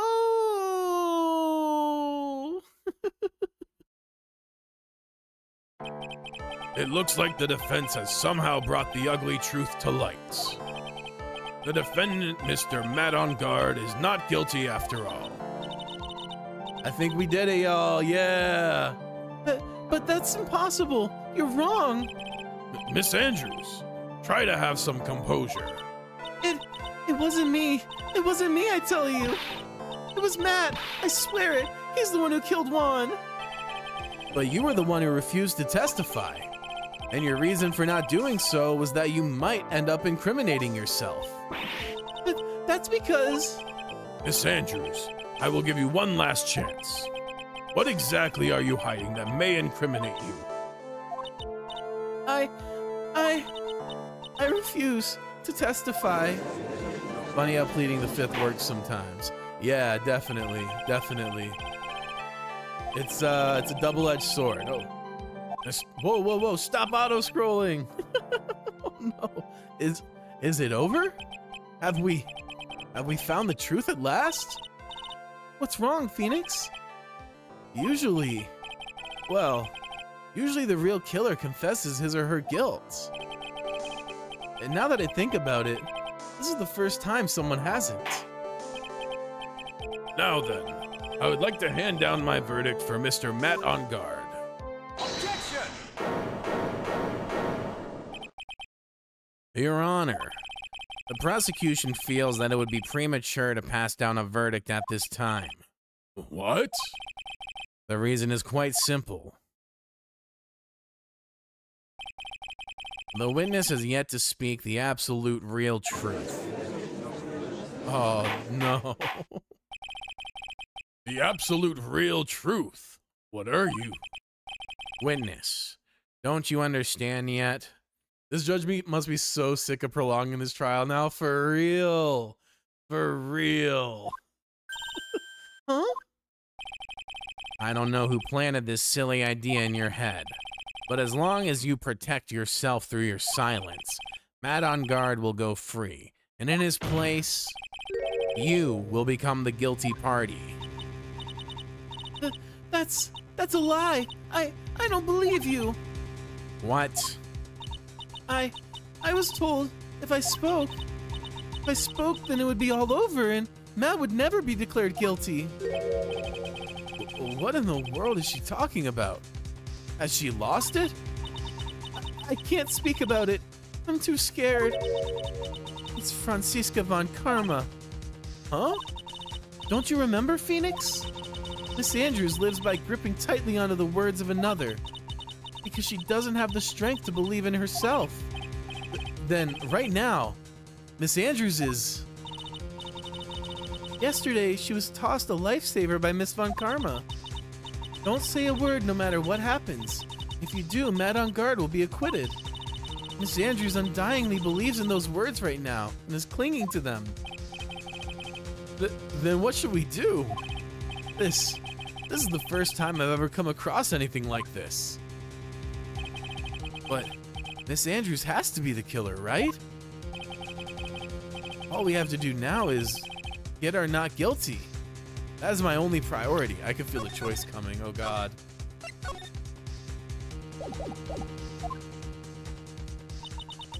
It wasn't me. I'm begging you, please believe me. I didn't kill Juan. Oh, please, someone help me. Mr. Wright, Yes, Your Honor. the court can't continue on like this. Therefore, I'd like to hear what you intend to do. What I intend to do? What am I supposed to do? What am I supposed to say? Right.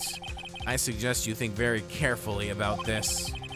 Think about what the witness did and what she did not do. And think about who is the real mastermind behind this crime. Who's the real mastermind? Isn't that obvious?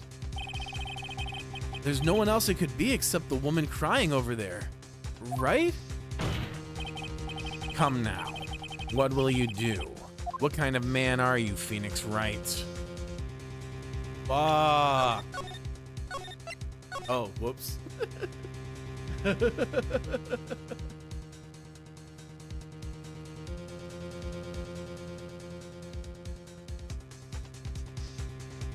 Remember, this case has two endings. Damn. Request not guilty. Force Andrews to testify. This feels like the better bet. Because we can't go not guilty.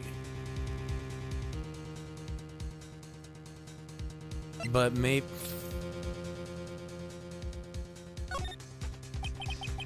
I have to win a complete acquittal today. There's no way around that. But I can't bring myself to do it like this. Not when she's making a face like that. Think of it like this. This is asking your morality in a way. It's a bit of a trolley problem situation. Miss Andrews, I would like to know what you were really hiding. Mr. Wright, are you sure you know what you're doing? Sure, Mr. On Guard would get an acquittal, but in his place, you would be found guilty. Is this how you really want this trial to end? Be quiet. How dare you? You're trying to trick me. That's enough.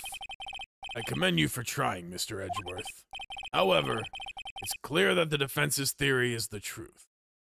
I thought we were going to get her to testify. I don't know if I like the way this is going.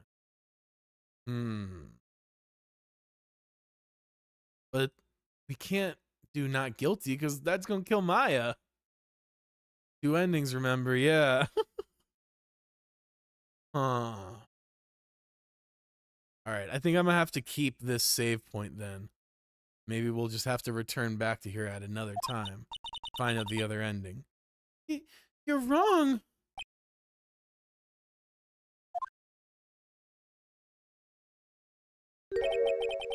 What a shame. I had hoped things wouldn't come to this. However, What is it, Mr. Edgeworth? Miss Andrews, since you absolutely refuse to testify, it falls on my shoulders to disclose this to the court. Stop. Mr. Edgeworth. This witness, how should I put this? She has an illness.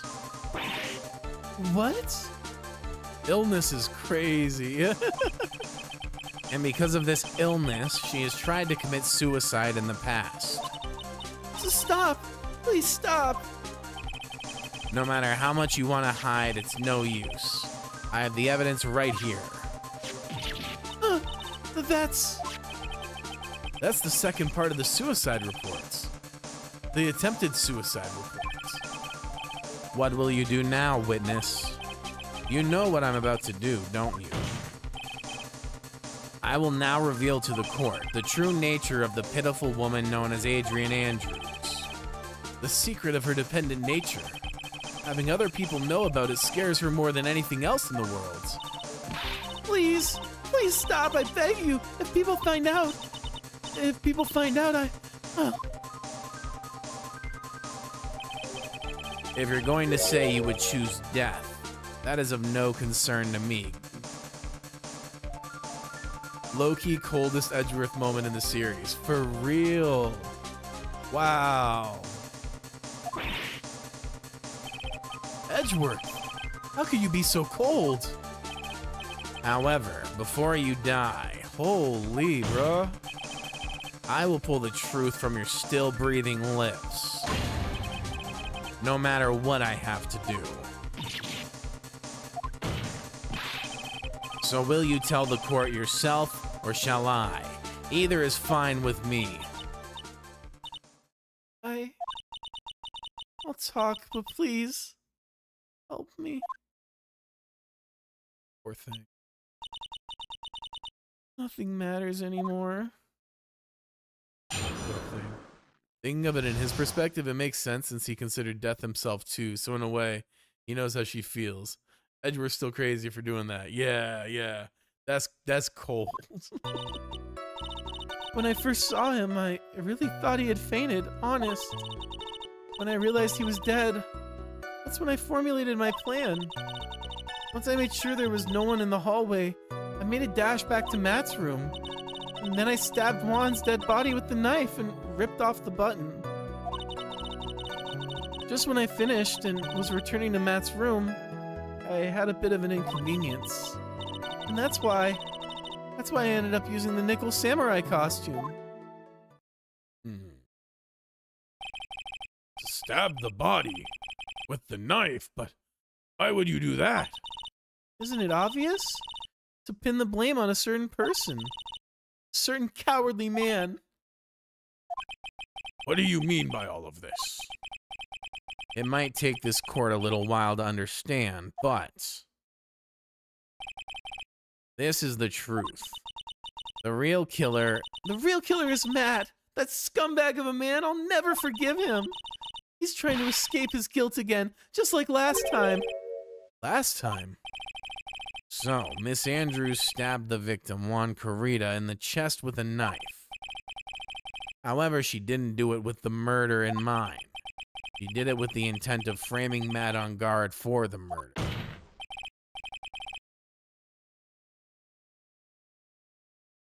And this is her crime. What? How is this possible? I mean, wasn't Miss Andrews supposed to be the real murderer? Mr. Wright, please get over your shock and commence the cross-examination. Hey.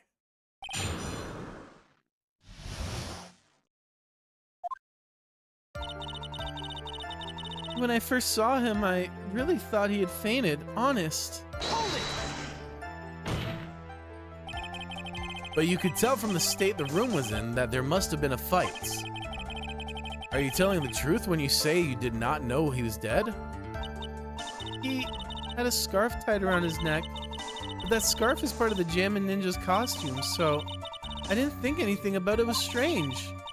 He was also tilted down a bit so I couldn't see his face that well. That's why I thought I'd wake him up and went to pour the juice. Huh. What is this plan you had? I knew right away the murderer was Matt. I knew because Juan, he was going to expose Matt's weakest point to the world. So Matt did this to stop Juan and silence him for good. That's when I thought, I should forge some evidence and pin this crime on Matt. So the forged pieces of evidence were the knife and the button. The first thing that came to mind was to plant the knife. Once I made sure there was no one in the hallway, I made a dash back to Matt's room. And then, I stabbed Juan's dead body with the knife and ripped off the button. Just when I finished and was returning to Matt's room, I had a bit of an inconvenience. Oh, whoops, I'm just reading this shit again.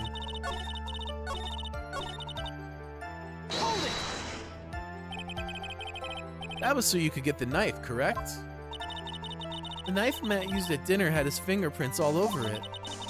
But I thought if I used it then, the police would certainly turn their eyes towards him. Matt was napping with his costume on at the time. I slipped in, took the knife, and returned to the scene of the crime. Loki, I don't think she has any contradictions so far. Yeah, so far so good. So you were the one to stab the victim with that knife. Gives me goosebumps to think about it now. What a horrible thing I did. But at the time, I couldn't control my own body. It moved on its own. And when I stabbed Juan's dead body, I suddenly realized something. If I used the button somehow, I could make Matt look even more suspect. So you thought to rip one of the buttons off and then plant it in Mr. Engarde's Hakama. Yes, that's what I had planned to do.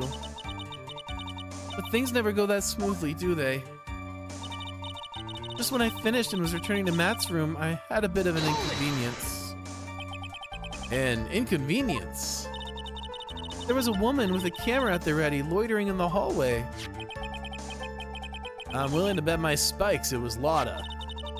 There was also a woman with a ray gun at the ready, pacing back and forth. That's Miss Oldbag for you. I had already been caught up and made into a big scoop for a certain weekly tabloid once, so I couldn't very well go out looking like myself and get caught again. And that's why I ended up using the Nickel Samurai costume.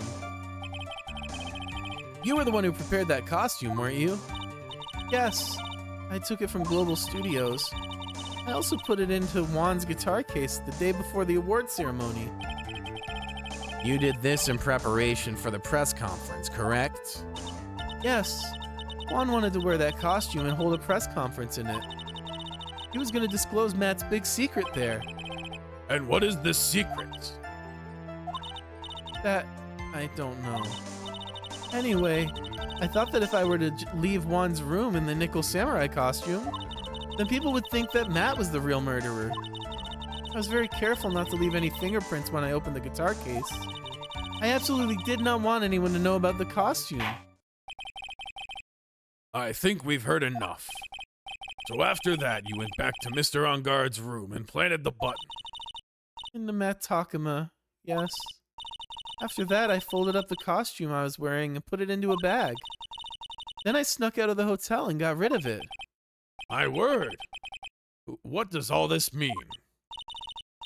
Mr. Edgeworth, is it? The real criminal is Matt Engarde. Yesterday, that woman prosecutor sat me down for a talk. Franziska, huh? She said I should under no circumstances confess to what I had done.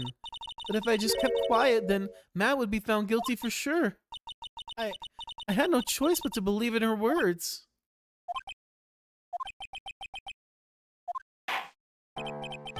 What this witness has done is clearly unlawful. However, as long as her testimony stands, we can be certain she is not to be the real killer. Well, wait, Your Honor. The defense still... Right. Uh-oh. It's pointless. At this point in time, it is not possible to indict Miss Andrews on anything. Yes, exactly. There isn't a single piece of evidence that points to her as the murderer.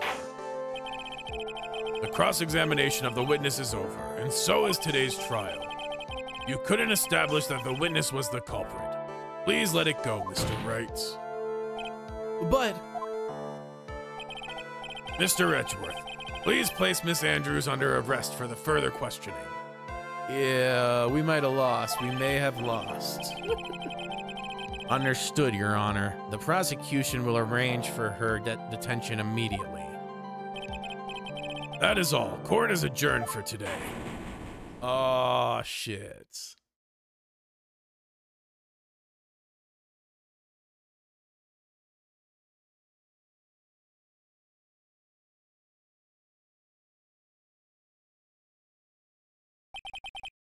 Today's trial. It's over. First time we're seeing the judge chair empty. Yeah. And I didn't win an acquittal.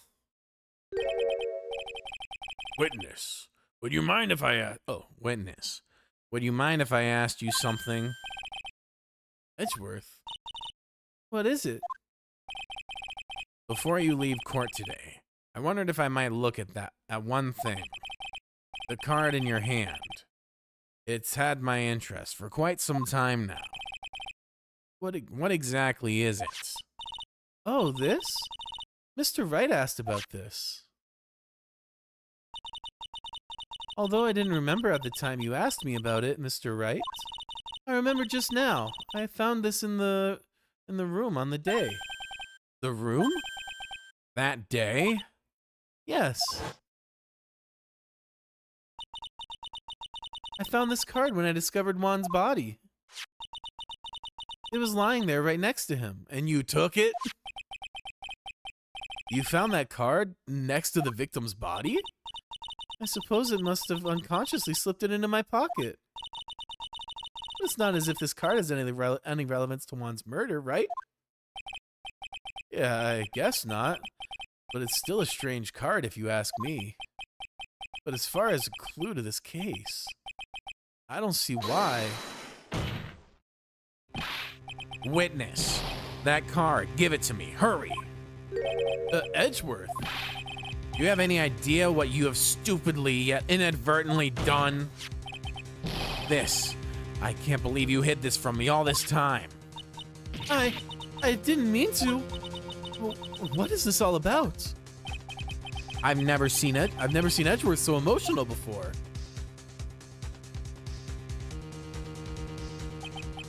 That card. What in the world is it? What does it mean?